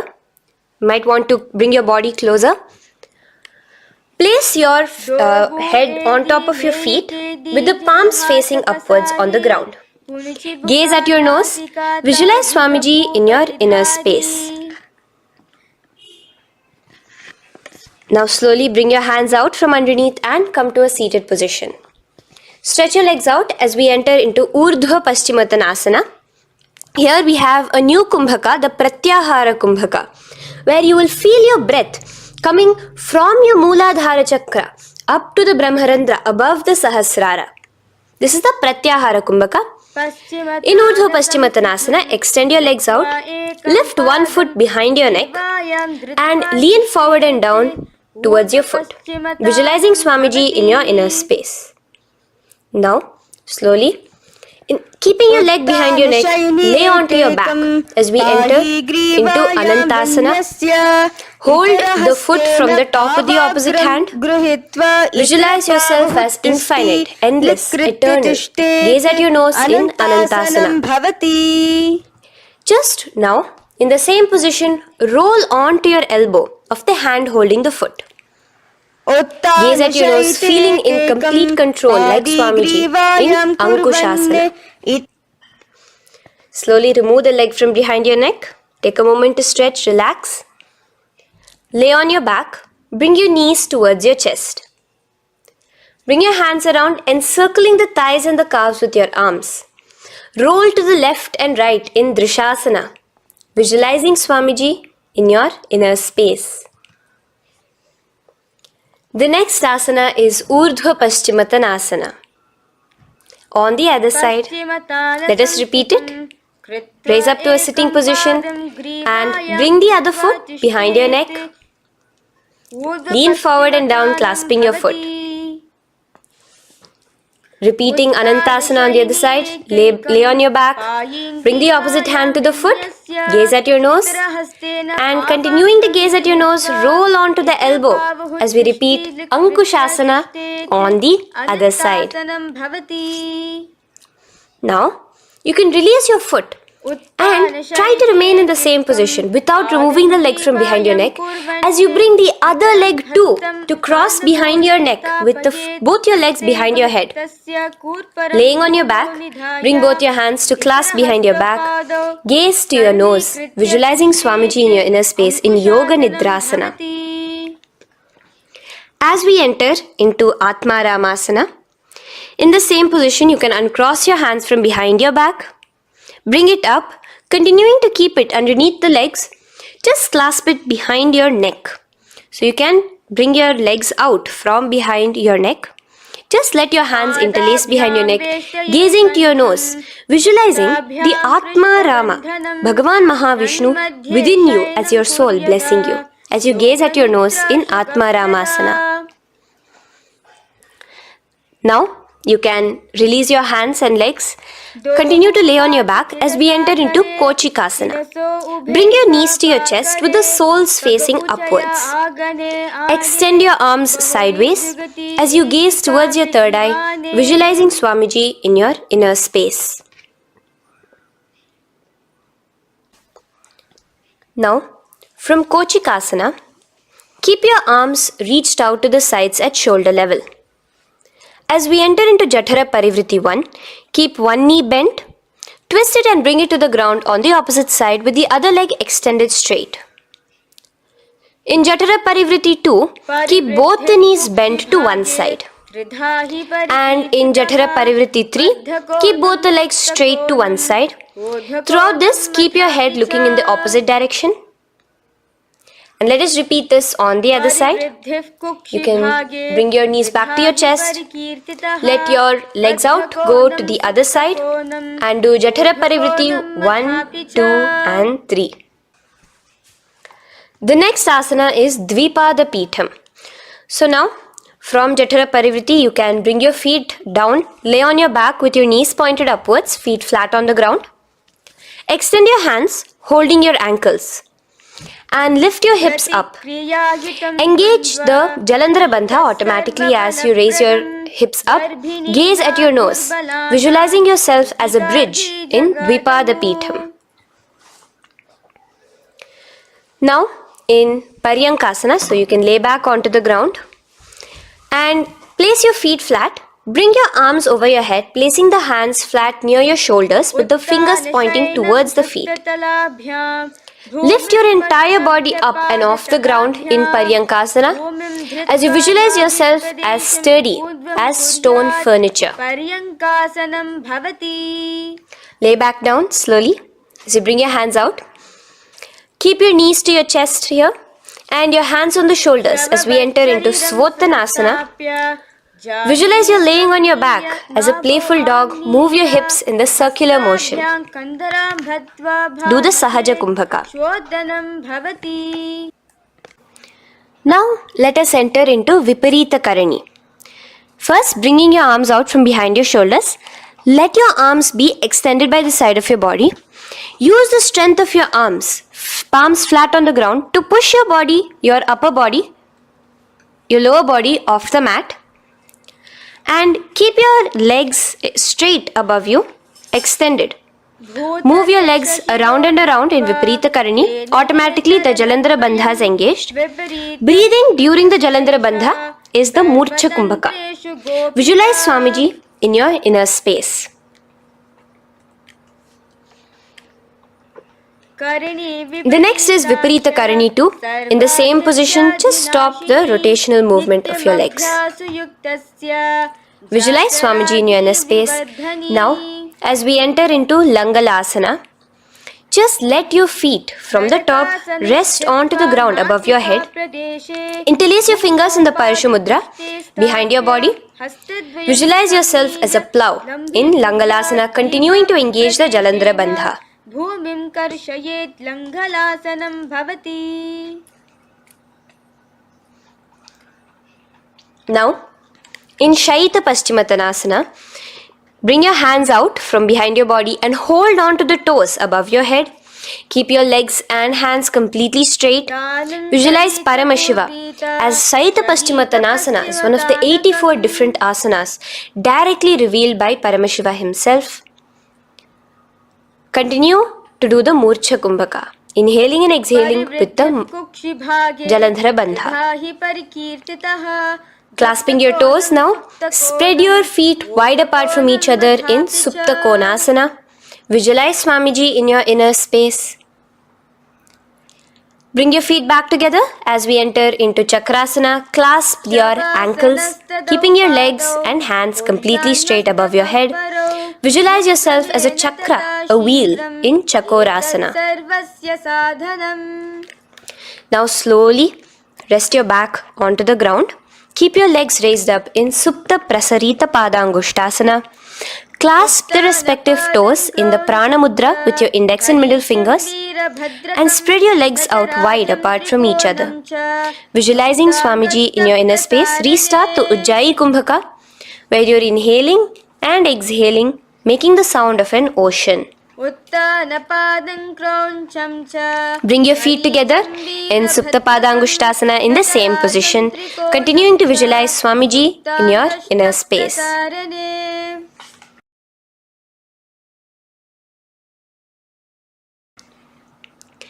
Now, bring your feet, release your feet and bring them into Padmasana. As you lay flat on your back in Matsyasana, hold the opposite elbows over your head, gazing at your nose. Visualize Matsyavatara, the fish form of Bhagavan Mahavishnu. Now in the same position, put one hand over the other, extend it straight above your head. As you visualize Lord Rama in your inner space, continue to gaze at your nose. Now, slowly bring your hands to your hips as we enter into Sarvangasana. Lift your hips and legs up into the sky, crossing your legs in Padmasana. Let your hands support you, your elbows on the floor. Do the Jalandhara Bandha as you gaze at your nose in Sarvangasana. Now, bring your hips back onto the ground in Vrishchikasana. So, in the Padmasana, just remove one foot alone. Keep one foot on the opposite knee as you pull the knee towards your face. Let your hands stretch out above your head, hooking forward as you raise your upper back off the ground, visualizing yourself as a scorpion in Vrishchikasana, gazing at your third eye. Do the Jalandhara Bandha, tucking in your chin to the chest. Now just switch your legs around as we repeat Vrishchikasana on the other side. Continuing to visualize yourself as a scorpion, gaze at your third eye. The next asana is Vrishapada Kshepasana. So come now to a complete flat position on your mat. Come down to a complete lying down position and interlace your fingers around your neck. Now raise both your feet off the ground. Extend one leg straight and the other knee to the chest in a bicycle motion. Alternate between extending and raising the knee again and again, bringing your opposite elbows to the respective knees. Visualize Swamiji in your inner space. Breathe in and out in the Sahaja. From Vrishapada Kshepasana, now lay flat onto the ground with your hands by your side as we enter into Marottanasana, where you will be lifting your legs one by one, touching the ears with your knees. Visualize Swamiji in your inner space. The next asana is Vrikasana. Now what you'll be doing is laying on your back. Bring the soles of your feet flat onto the ground. Stand up completely and lay back down.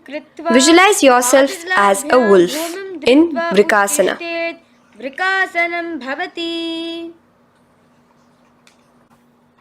Now come back to a seated position as we enter into Luthasana, where you are going to be quickly throwing your legs above your head as you roll over completely, finishing in a prone position. Do this a couple of times. Come forward, roll over. Come forward and roll over again. Visualize Swamiji, the Supreme Pontiff of Hinduism, in your inner space. Now, take a moment to relax. Lay on your belly with your toes extended in Sarathasana. Keep your hands onto the ground by your shoulders. Now here, contract your lips and make a sound like a flute, whistling while inhaling. Visualize yourself as a ratha, as a chariot carrying warriors into battle for dharma on your back. Now from Sarathasana, let us enter into Dehal Ullanghanasana. So place your palms on the ground and bring yourself to a plank position. Jump your leg forward and back between your arms, visualizing Swamiji in your inner space. Jump forward now. When your legs are between your hands, stand tall. Holding your toes with your hands, walk back and forth. Visualize yourself as a wise 60-year-old elephant in Jatyasana. Now come to a standing position. The next is a beautiful Karana, the Lolitika Karana. So keep your knees bent, feet pointing outwards again in the Aramandi position. Bend your elbows, keeping your hands at the chest level. Now swiftly move your arms across the body, bringing it back to the center and tilt your head back. Opening your chest up towards the sky, move your head in all the directions. Now stand back straight as we enter into Sarpasana. So stand erect like a rod with your arms by your side, hands touching the thighs. Visualize Devi, Kundalini, raising up and curling upwards around your body in Sarpasana. The next asana is Ushtra Sadanasana. Lean forward and down, standing on top of your palms. Begin to move and walk like a camel, visualizing yourself as a camel. In the same position, continuing to walk around, switch your visualization to visualizing yourself as a horse as you start to walk around like a horse in Ashvasana.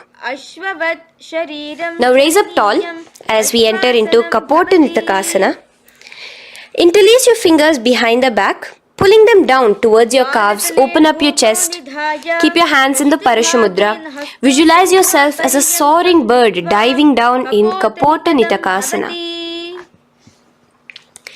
Now, Stand tall as we enter into another karana here, the Tala Pushpaputam karana. Bring yourself to the Aramandi with your hands in the Namaskara mudra. Simultaneously now, open up your palms while raising one heel off the ground, slightly lowering the waist and shoulder of the heel you have raised.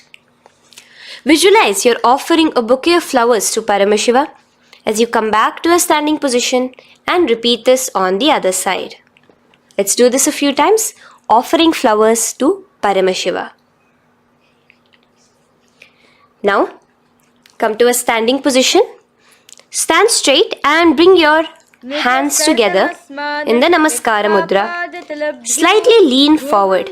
Visualize yourself as a rhinoceros. Your hand is the horn as you gaze at your nose in Khadgasana. The next asana is Utthanotthanam. So come to a standing position and sit down all the way as low as you can to the ground and stand up. Do this again. Sit down, stand up, and again. Sit down, stand up. As you gaze at your nose throughout this. The next asana is Musalasana.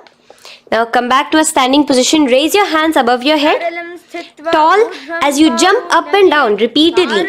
Visualize yourself as a mace. Jump here in Musalasana. The next asana is Uchirshaka. So come back to a standing position. Pull the sole of one foot towards your belly. Now with the other leg, sit down and stand up. Release the leg. Pick the other leg up, pull it towards your belly, sit down and stand up in Uchirshaka as you visualize Swamiji in your inner space gazing at your nose. The next is a Karana, which we will be entering into, the Parshvajanu Karana. So again, bringing yourself to the Aramandi position, bend and lift one knee towards your chest, pointing the toes downwards. Keep your arm around the knee, holding it with the hand in a fist. Let the other hand hang down on the thigh, wrist twisted, fingers pointing inwards. This is the Parshvajanu Karana. Now slowly release as we enter into Tandavasana. Stretch one leg out straight in front of you as you alternate between sitting and standing. Visualize yourself fiercely dancing as Paramashiva. Raise the foot to the inner thigh of the opposite side. As we enter into Brahmanasana, let your hand be resting by the sides. Keep your standing leg erect like a rod. Visualize yourself being blessed by Lord Brahma. Now, you can bring the left foot around the right knee and rotate it, tucking the left toes on the other side of the right calf. Simultaneously cross your left arm below the right, bring your palms together in the Namaskara Mudra. Visualize yourself as Lord Garuda in Garudasana 3. Now slowly uncross your legs and hands as we enter into Ekapadasana, coming to a standing position. On the right leg, bring your left foot to the opposite thigh with your hands relaxed by the knees. Now take a hold of the raised foot with your hand in the Prana Mudra. Stretch your leg out wide, out to the side and rotate your body quickly on the standing leg. Visualize yourself as the North Pole star in Dhruvasana.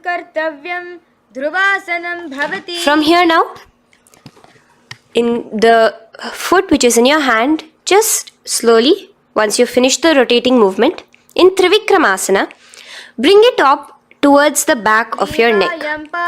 Stand as tall as you can and alternate between sitting and standing. Visualize Bhagavan Mahavishnu in your inner space.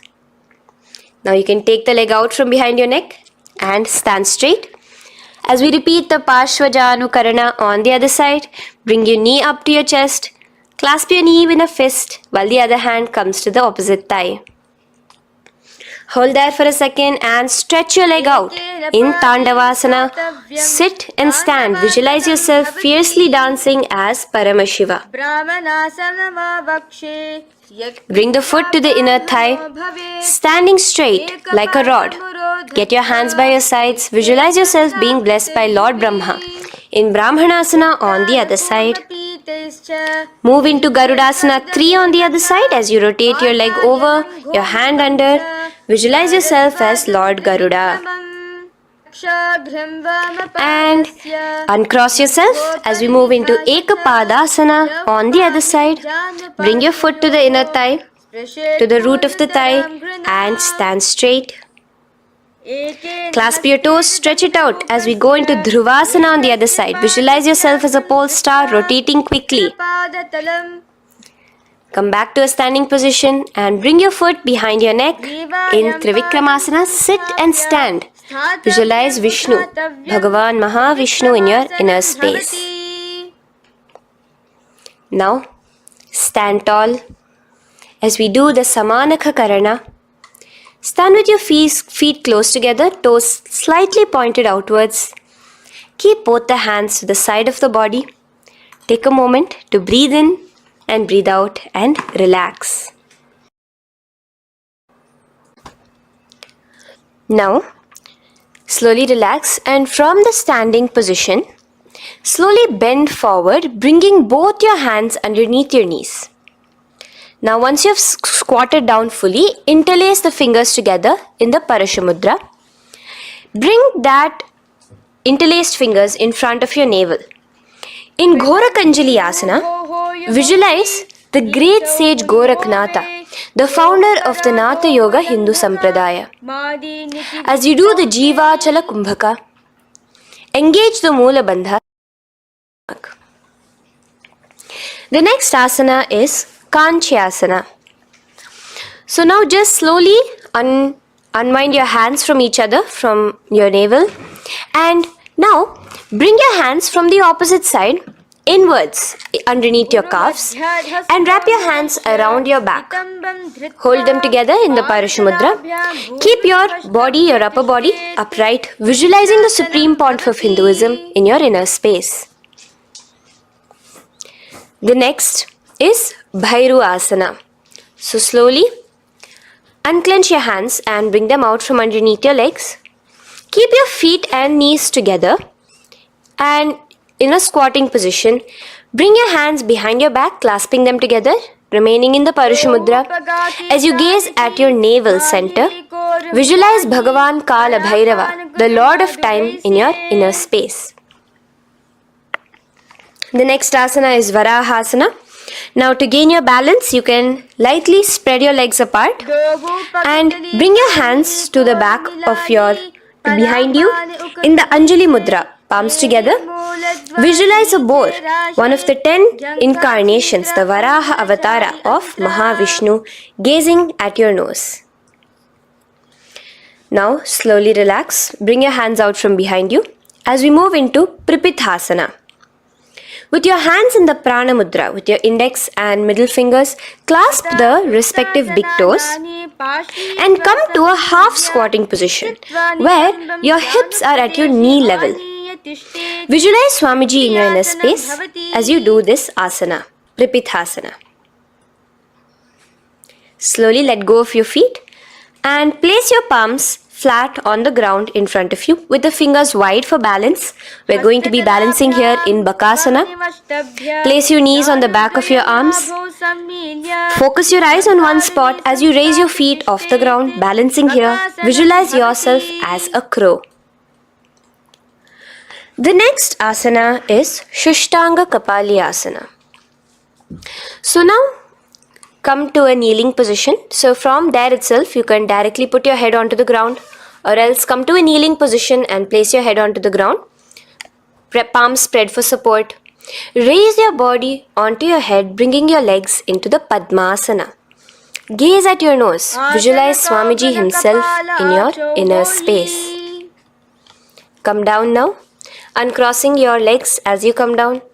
Sit onto your knees, keeping the toes flat. Now, let your heels come outside of the hips. Keep your hands on your knees. In Guptasana, sit straight. Keep your gaze on your nose. Visualize you're sitting in the sacred secret seat with Paramashiva and your Guru, Swamiji himself. Now we are going to be kicking up into a handstand. So get ready. Place your palms on the ground, fingers wide for support. Do take support of a wall if you need it.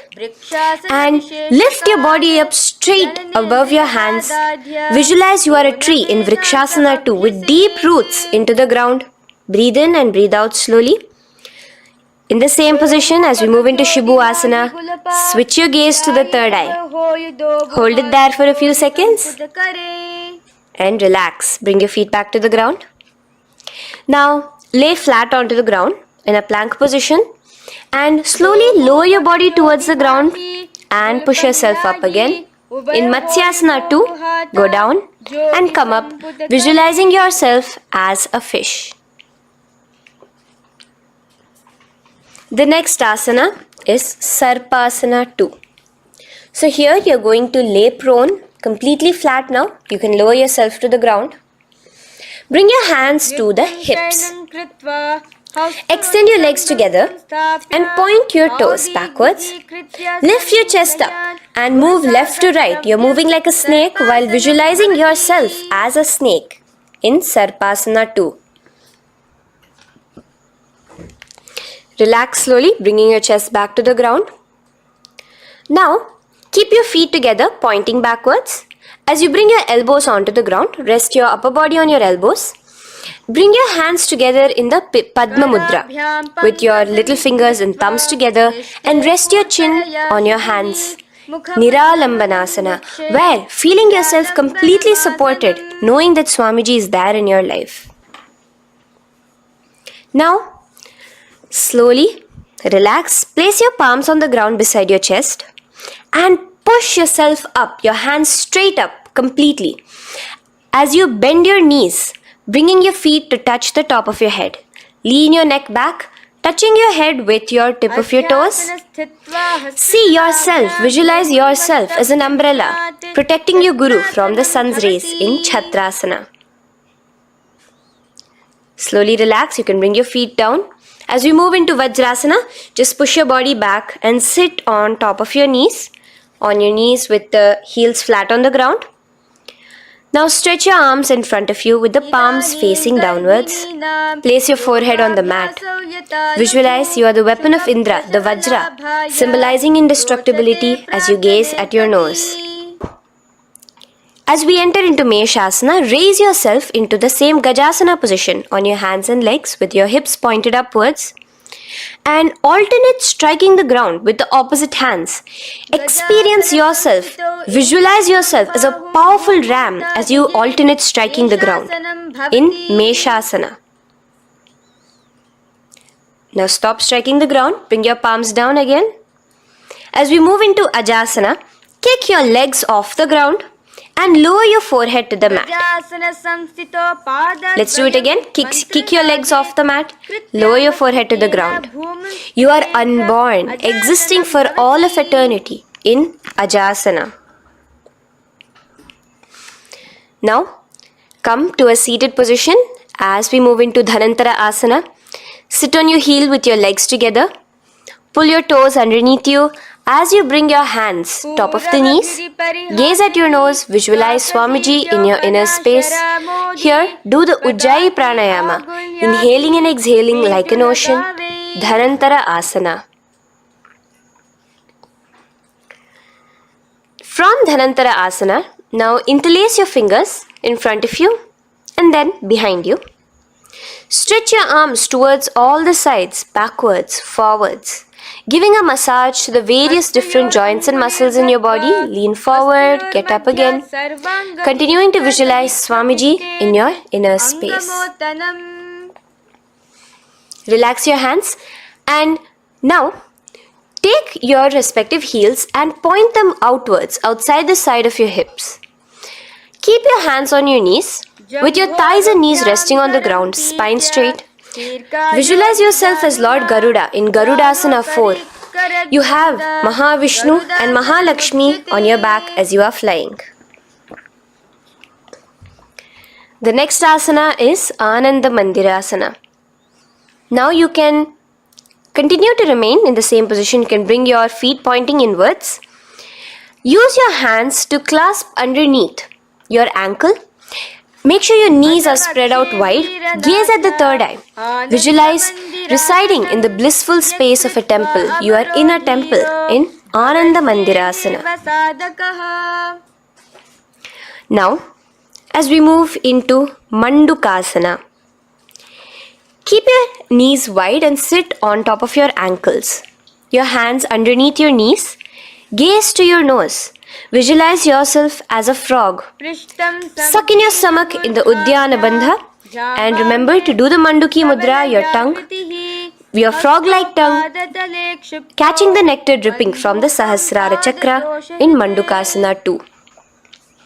Now, as we move into Narasimhasana, tuck your toes in and sit on top of the heels. Place your palms on the ground, spread your fingers wide and spread your knees apart onto the ground too. Gaze towards your nose, stick out your tongue and exhale forcefully, visualizing the Narasimha Avatara, the form of Mahavishnu as a half lion and half man. Now just raise up, bring your hands off the ground. Here we'll be doing a new pranayama, which is the Bhishraka pranayama, as we enter into Bhishrakasana. So continue to keep your knees and feet on the floor. As you bring your hand up to your face, make a hollow of your palms and place it over the mouth. Keep your thumbs under your teeth and close your lips. Gaze to your nose. Inhale through your left nostril, exhaling through the mouth. Gaze at your nose again. Visualize yourself as Devi, presiding over any and all minuscule fears you may have within you. Now moving back into the Ujjayi Pranayama, let us do Makadasana. So you can take your hands off your face and slowly remaining in the same position, bring it to your armpits. Bring your fingers to your armpits. Imitate as if a monkey is scratching. As you gaze to your third eye, visualize yourself as a playful monkey in Makadasana. From Makadasana, let's move into Vajra Sangharasana. So you can slowly lift your knees off the ground, just balancing on your toes, sitting on the heels. Bring your hands behind your back and clasp the opposite elbows.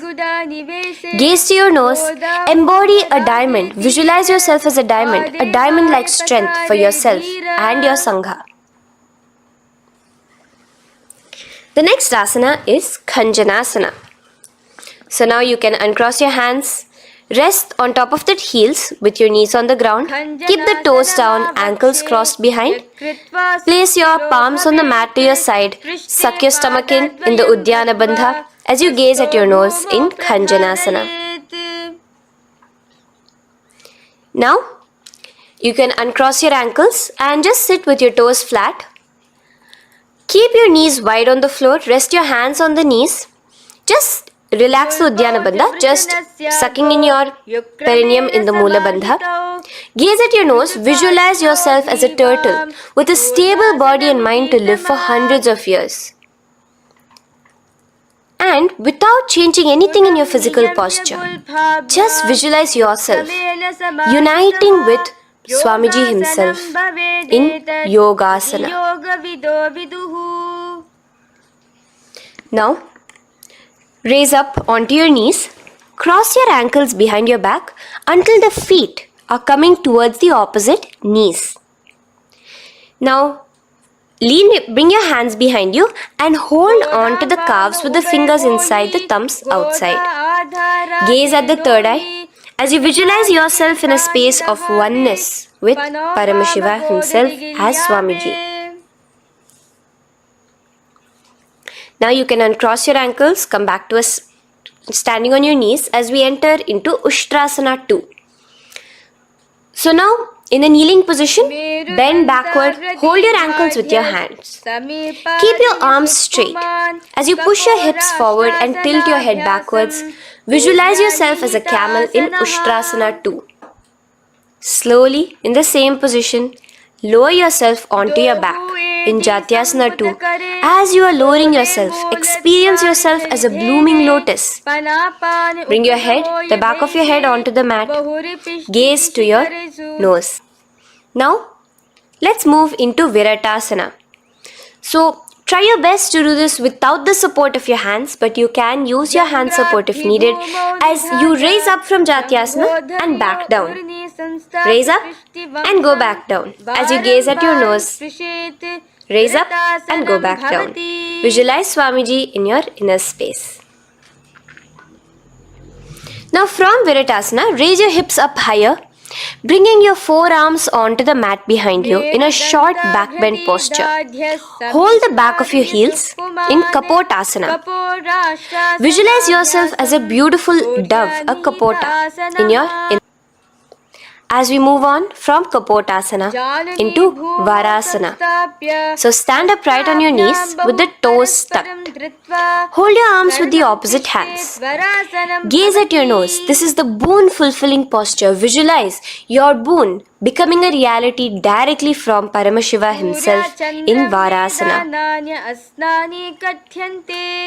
Now, keeping your knees together, toes tucked, just lean forward, bringing your head onto the mat, holding your head with your hands. Visualize yourself as a boar, as the Varaha avatar of Bhagavan Mahavishnu in Varaha Asana 2. Now, just kick your legs off the ground as we enter into Mundasana. Raise yourself up into a headstand posture, visualizing yourself as a lopped tree. Gaze at your nose.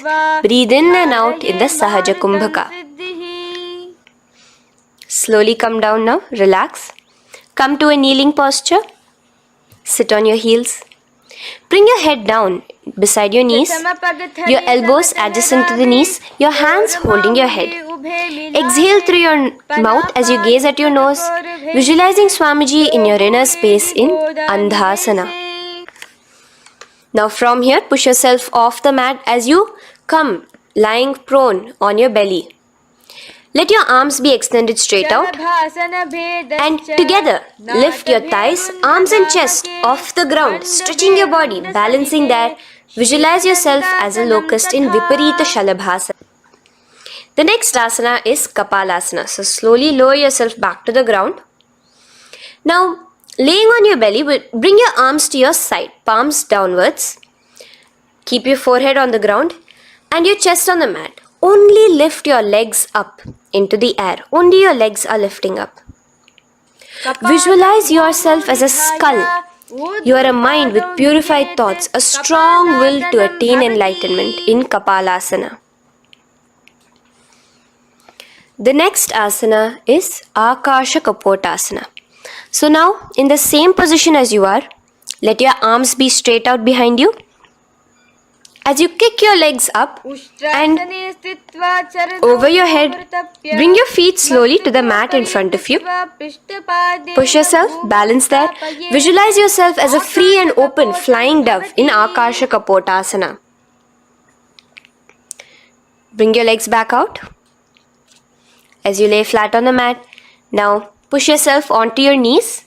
Place your forearms on the ground and your chest down such that your navel is touching your knees. Be sturdy, visualizing yourself as a sparrow in Chatakasana. The next asana is Vrishchikasana 2. So your forearms are on the ground. Now slowly raise to your toes and kick your legs off the mat. Slowly lowering your legs to your head. Visualize yourself as a scorpion as you balance in Vrishchikasana 2. Slowly release yourself, coming back to the ground as we enter into Vrishasana. Sit down on top of your right heel and let your left foot remain outside of the hip, the ankle to the side. Place your hands on the mat, visualizing yourself as a bull in Vrishasana. Now, bring both your knees underneath you, sit on both your heels, cross your left leg over top of the right lightly and in Lolasana, push yourself off the ground. Your knees are off the ground, you're just balancing on your hand above the mat. Visualize Swamiji in your inner space.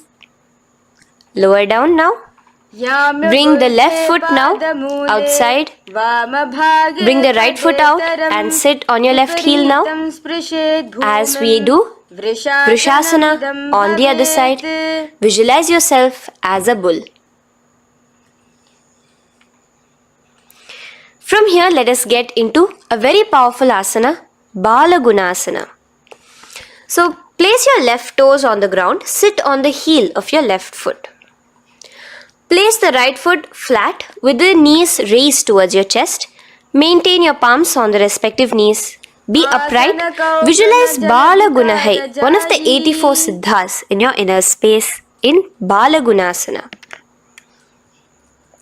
Now come to a squatting position. Let your feet be flat as you bring your elbows under your thighs and calves, wrapping it around your shins. Hold on to your ankles from the outside in Grahasana, visualizing yourself as an entire planet. Now, you can unwrap yourself as you sit on top of the opposite heel in Balagunasana on the other side. Maintain your palms on the respective knees. Visualize Balagunahai, one of the 84 siddhas in your inner space. Now, sit upon both the toes with the heels up and knees off the mat, knees pointing forward. Now, keep your hands downwards on the respective knees. Keep your spine upright as you visualize Swamiji in your inner space in Utkatasana. The next asana is Vajra Sangharasana. Just spread your knees out wide in Utkatasana. Spread your knees out wide. Clasp the elbows behind your back. Visualize Swamiji in your inner space in Vajra Sangharasana 2. The next asana is Anilasana. Now, sit with your feet hip width apart. Bring your hands under the soles of your feet from inside. Your palms facing downwards. Step onto your hands. Keep your arms straight, elbows together at the navel. Gaze to your nose. Visualize yourself able to consume and live off of air alone in Anilasana. The next is Padukasana. So from Anilasana, you can release your hands. Place the back of your hands on the mat with your fingers facing upwards. With your fingers facing towards your body, palms upwards. Step your feet on top of your hands and wrap your hands around your feet like a shoe. Walk around. Visualize you're wearing padukas, walking across the length and breadth of the world in Padukasana. Now bring your palms onto the ground. Stop moving around as we move into Kukutodana. Kick your feet up into the air and let them fall back down. Let's go up again and come down. Kick up and go down. Visualize yourself as a rooster in Kukutodana. The next is Viparita Nrityasana. So as you're kicking yourself up, you can go up into a complete handstand posture, which is Viparita Nrityasana. Do take support if needed. And move around on your two hands as if you are dancing in Viparita Nrityasana. Slowly come back down to a standing position. Lean forward and let your feet be slightly apart from each other. Bring one palm down on the mat with the arms straight. Bring the opposite hand to your head and be stable in Kunjarasana.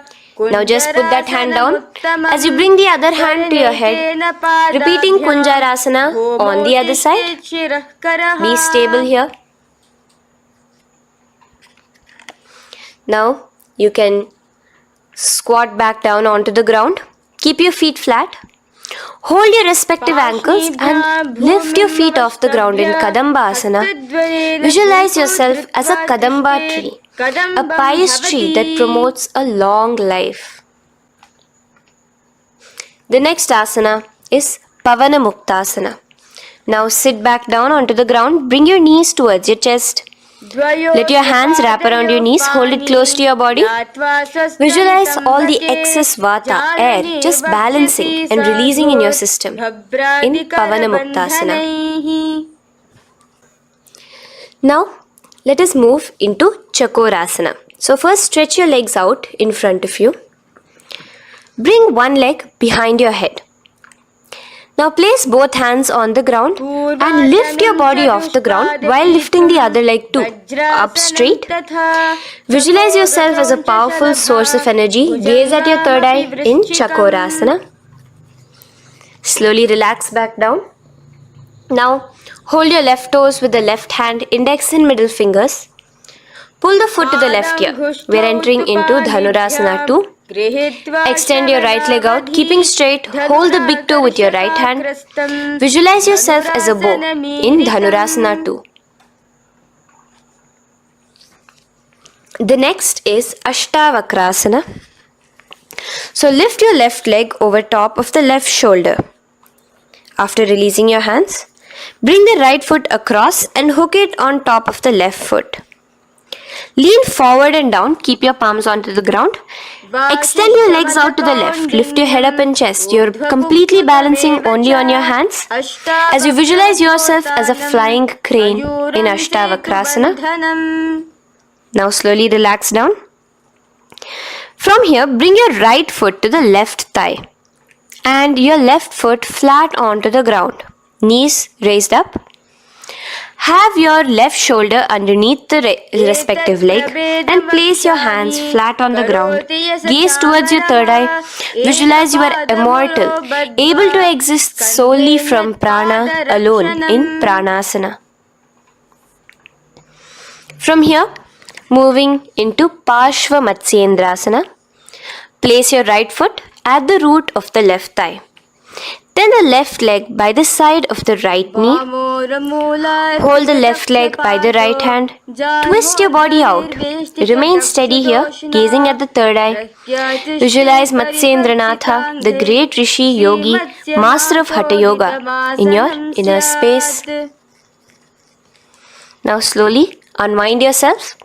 As we repeat Chakorasana on the other side, lift the other leg behind your head. Place both your hands on the ground and keep your entire body off the ground straight up. Gaze at your third eye, visualizing yourself as a powerful source of energy. Now relax back onto the ground. Let's repeat Dhanurasana 2 on the other side. Clasp your respective hands with the feet. Pull one foot back, the other foot extended forward.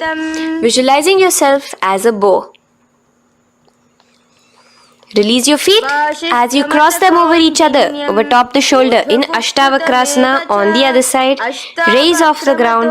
Visualize yourself as a flying crane.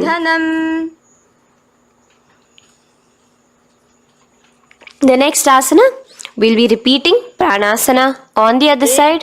Bring the right foot to the left thigh. Bring your hands onto the ground with the knee raised.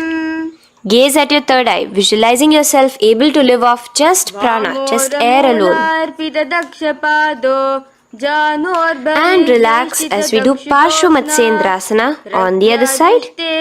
Twist yourself, visualizing Matsyendranatha, gaze towards your third eye.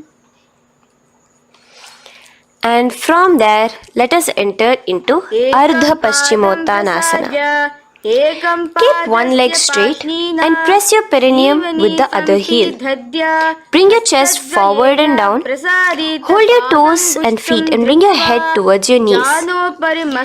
Here in Ardha Paschimottanasana, visualize Swamiji in your inner space. Now raise up and the foot which was at the inner thigh, now rotate it outside of the hip. Now hold the sole of your other foot and lift your leg up towards your forehead. Try to bring your knee to your forehead as you keep your knee straight. Gaze to the nose in Kraunchasana. Visualize yourself as a crane. Now slowly relax down your leg. Now the leg that is now straight, you can bring it to the inner thigh as you straighten out the other leg. As we repeat, Ardha Paschimottanasana on the other side. Lean forward and down, clasping your foot. Bring your forehead to your knee. Visualize Swamiji in your inner space. Slowly raise up. Place your right ankle outside of the hip now. Hold the sole of the left foot, lifting the leg up towards your forehead. Stretch yourself there. Gaze at the tip of your nose. Visualize yourself as a crane in Kraunchasana on the other side.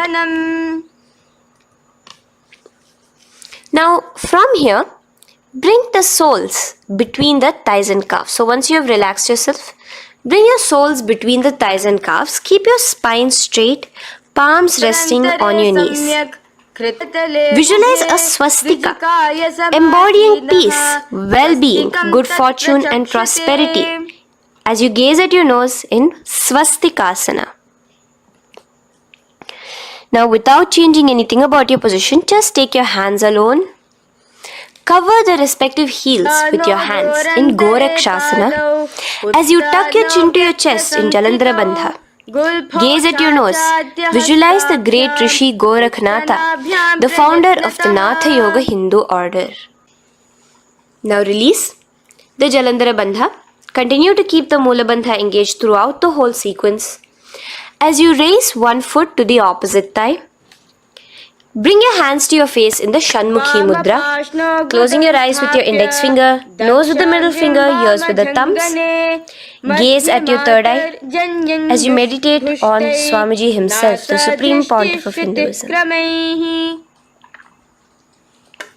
Now release the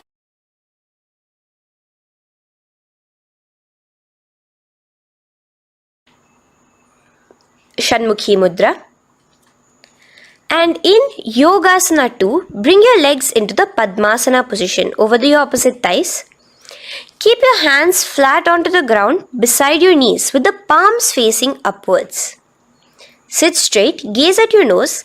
Here we'll be starting the Kaka Chanchu Kumbhaka, where your inhalation will be through your tongue wrapped like a pipe, and your exhalation will be through your nose. From Yogasana 2, now keeping your palms beside your body, just switch them around to be flat on the ground and push your entire body off the ground, balancing. Visualize yourself as a rooster in Urdhva Kukkutasana. Now relax down, come back to a seated position on the floor, keeping your legs in Padmasana. Insert your hands through your knees and place them on the mat. Remember, do not lift your body up, just stay seated down there. In Siddha Harituliyasana, gaze to your nose, visualize Swamiji himself in your inner space. From there, let's enter into Hamsasana, where you will actually be pushing yourself off the ground. Lift your thighs up high above your shoulder, above your elbows as much as possible. Gaze to your nose, visualizing yourself as an elegant swan in Hamsasana. Now release yourself. Now, do not take your hands out from between your thighs and calves. Just go onto your knees and reach your hands behind your body with your fingers interlaced in the Parashu Mudra. Bring your forehead to the floor as you gaze at your nose. Visualize yourself as Lord Paramashiva's bow in Karmukasana. Now, slowly come back to the seated position as we move into Kurmasana 2. Keeping your hands in between your thighs and calves, bend your elbows and hold your respective shoulders with your hands. Visualize yourself as a turtle, a stable body and mind to live for hundreds of years. Now in the same position, just engage the Jalandhara Bandha, tucking your chin to your chest as we move into Granthi Bhedasana, gazing at your nose. Rejoice, knowing you are in Paramashiva's secret knot posture. And from there, release the Jalandhara Bandha as you roll onto your back. Keep your hands on the shoulders, laying flat on your back. As you visualize yourself as a turtle on its back, playful, gaze at your nose in Uttana Kurmasana. Now rock yourself back to a seated position as we do Pangu Kukkutasana. Now it's the same as your hands between your thighs and the calves, except you will be placing one hand flat on the mat. Hold the wrist with the other hand. Lift your body up and holding only on one hand. Visualize yourself as a rooster in Pangukukotasana. Now release back to the ground. Hold. Let's do Pangukukotasana on the other side. Place the other palm flat and bring the other hand holding the wrist. Push yourself off the ground. Visualize yourself as a rooster. Continue the Kakachanchu Kumbhaka, sucking in your breath through your curled tongue and exhaling through your nose. As you slowly extricate your hands from between your thighs and calves, let's do Girdharasana here. So now, interlace your fingers in the Parashamudra as you place your elbows on the feet, remaining your legs in Padmasana. Lean forward and down, resting your chin on your knuckles. Place your thumbs to your throat in Girdharasana. Visualize Swamiji in your inner space. From there now, sit straight into Padmasana 3. So with your legs in Padmasana, bring one hand over the other near your navel center. Engage all the three bandhas, suck in your stomach, clench your perineum, tuck your chin to your chest and gaze at your nose in Padmasana 3. Slowly now, as we move into Padmasana 4, bring your hands to the respective knees. Release the Jalandhara Bandha and release the Udyana Bandha, just engaging the Moola Bandha alone.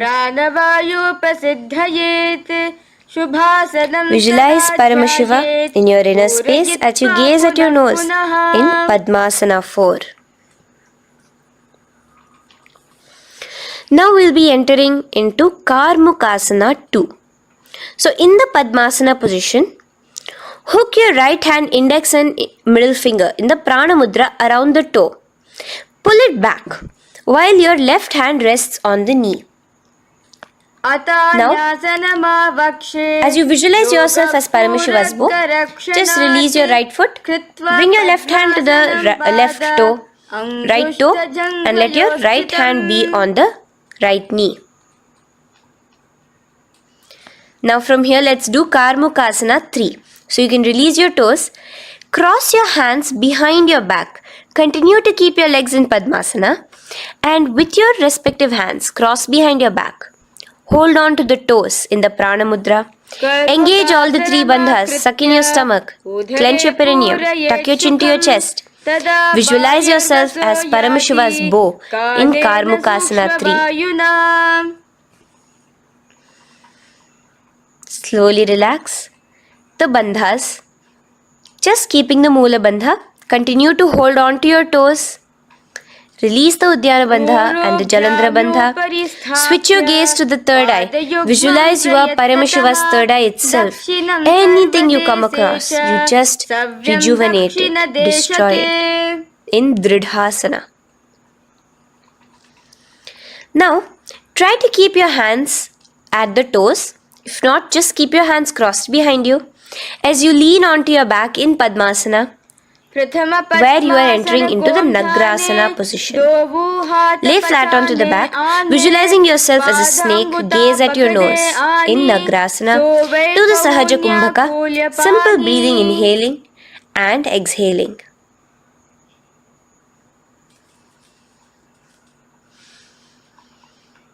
Now bring your knees to your chest. Let your hands wrap around your knees.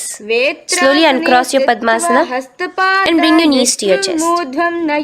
Bring your hands to the Parashamudra, the fingers interlocked on top of your knees.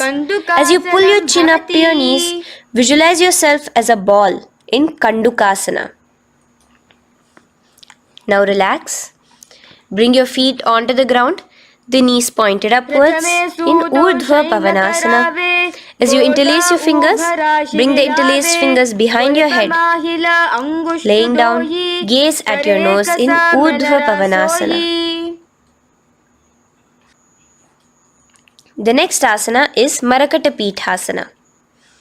Now, From behind your head, take your hands out and clasp onto your feet. Just step lightly onto your palms.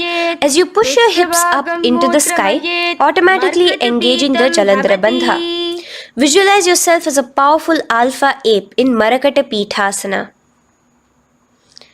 In the same position now, bring your hands to your hips as we enter into Uttanashiki Pitakasana. Let your weight rest on your elbows as you stretch your legs out straight. Gaze at the nose. Visualize Swamiji in your inner space. From there, continuing to rest on your elbows, kick your feet up high into the sky in Narakasana. Stretch your palms out behind you, flat on the ground. Balance there. Visualize yourself blissfully traveling through hell unscathed in Narakasana. Bring your hands to your hips now as we move into Tiryanaukasana. Angling your legs down at an angle, visualize yourself as a boat crossing the ocean of samsara in Tiryanaukasana. Now from there, come back straight as we enter into Dhwajasana. Keep your legs up high above your body, your hands stretched out down behind you. As you push yourself up, visualize where Kailasa's flag respected across all nations in Dhwajasana. Hold there for a few seconds. And relax now. Flat onto the ground, palms slightly away from your body. Do not move at all in Mritasana. Your body is dead. Visualize that. Visualize the Supreme Pontiff of Hinduism liberating you. Let your awareness travel to all the parts of your body in the Shakti Chalan Mudra as we do Mritasana.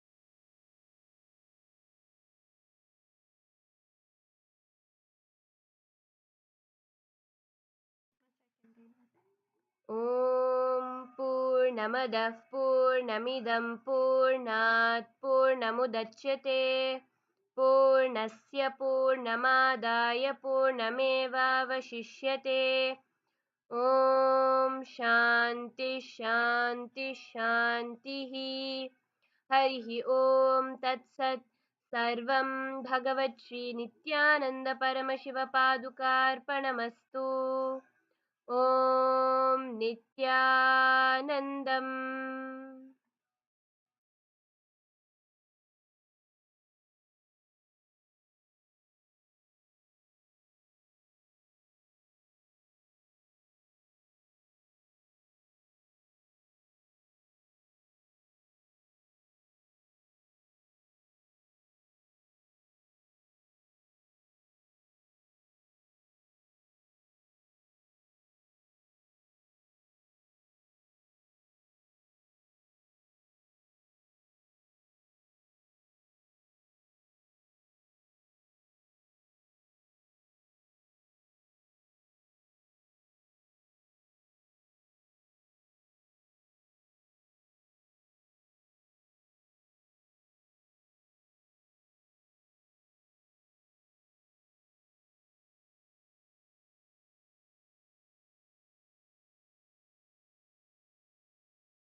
नन्दं परमसुखदं केवलं ज्ञानमूर्तिं द्वन्द्वातीतं गगनसदृशं तत्त्वमस्याधिलक्ष्यम् एकं नित्यं विमलमचलं सर्वदी साक्षिभूतं भावातीतं त्रिगुणरहितं सद्गुरुं तं Namami.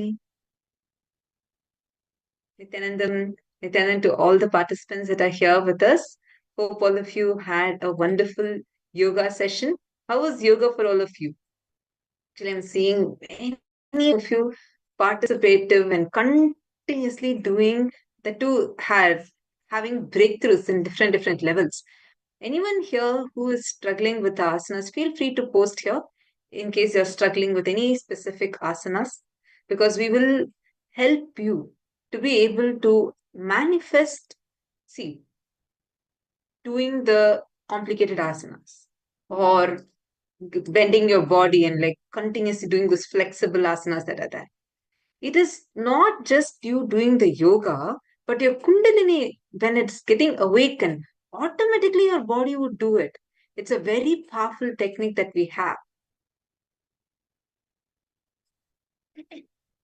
And now we're all going to be, actually, today, what we're going to be learning is literally preparing yourself to travel to parallel universes and vertical time zones.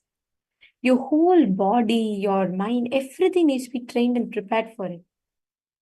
And that is what you will be learning, exploring, and understanding about today. So, first, we're all going to be starting our day with manifesting the power of third eye. I request all the participants, every one of you, to please settle down. Please tie your eyes, blindfold yourselves. We're now going to be projecting an image for all of you, and we request all the participants to scan through your third eye and identify the colors, the exact object, the sizes, and all the images that you're seeing.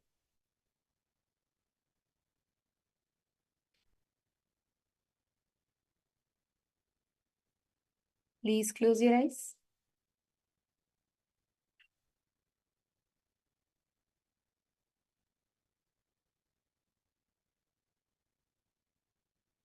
Please blindfold yourselves.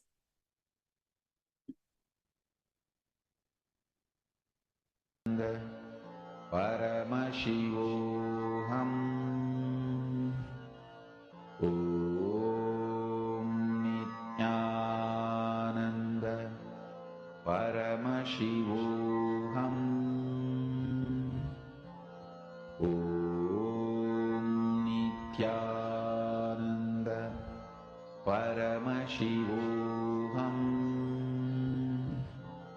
Om Nityananda Paramashivoham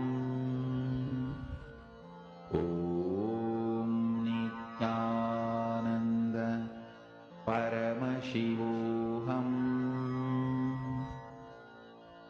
Om Nityananda Paramashivoham Om Nityananda Paramashivoham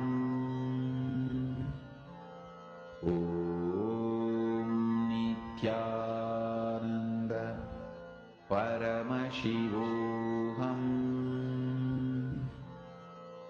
Om Nityananda Paramashivoham Om Nityananda Paramashivoham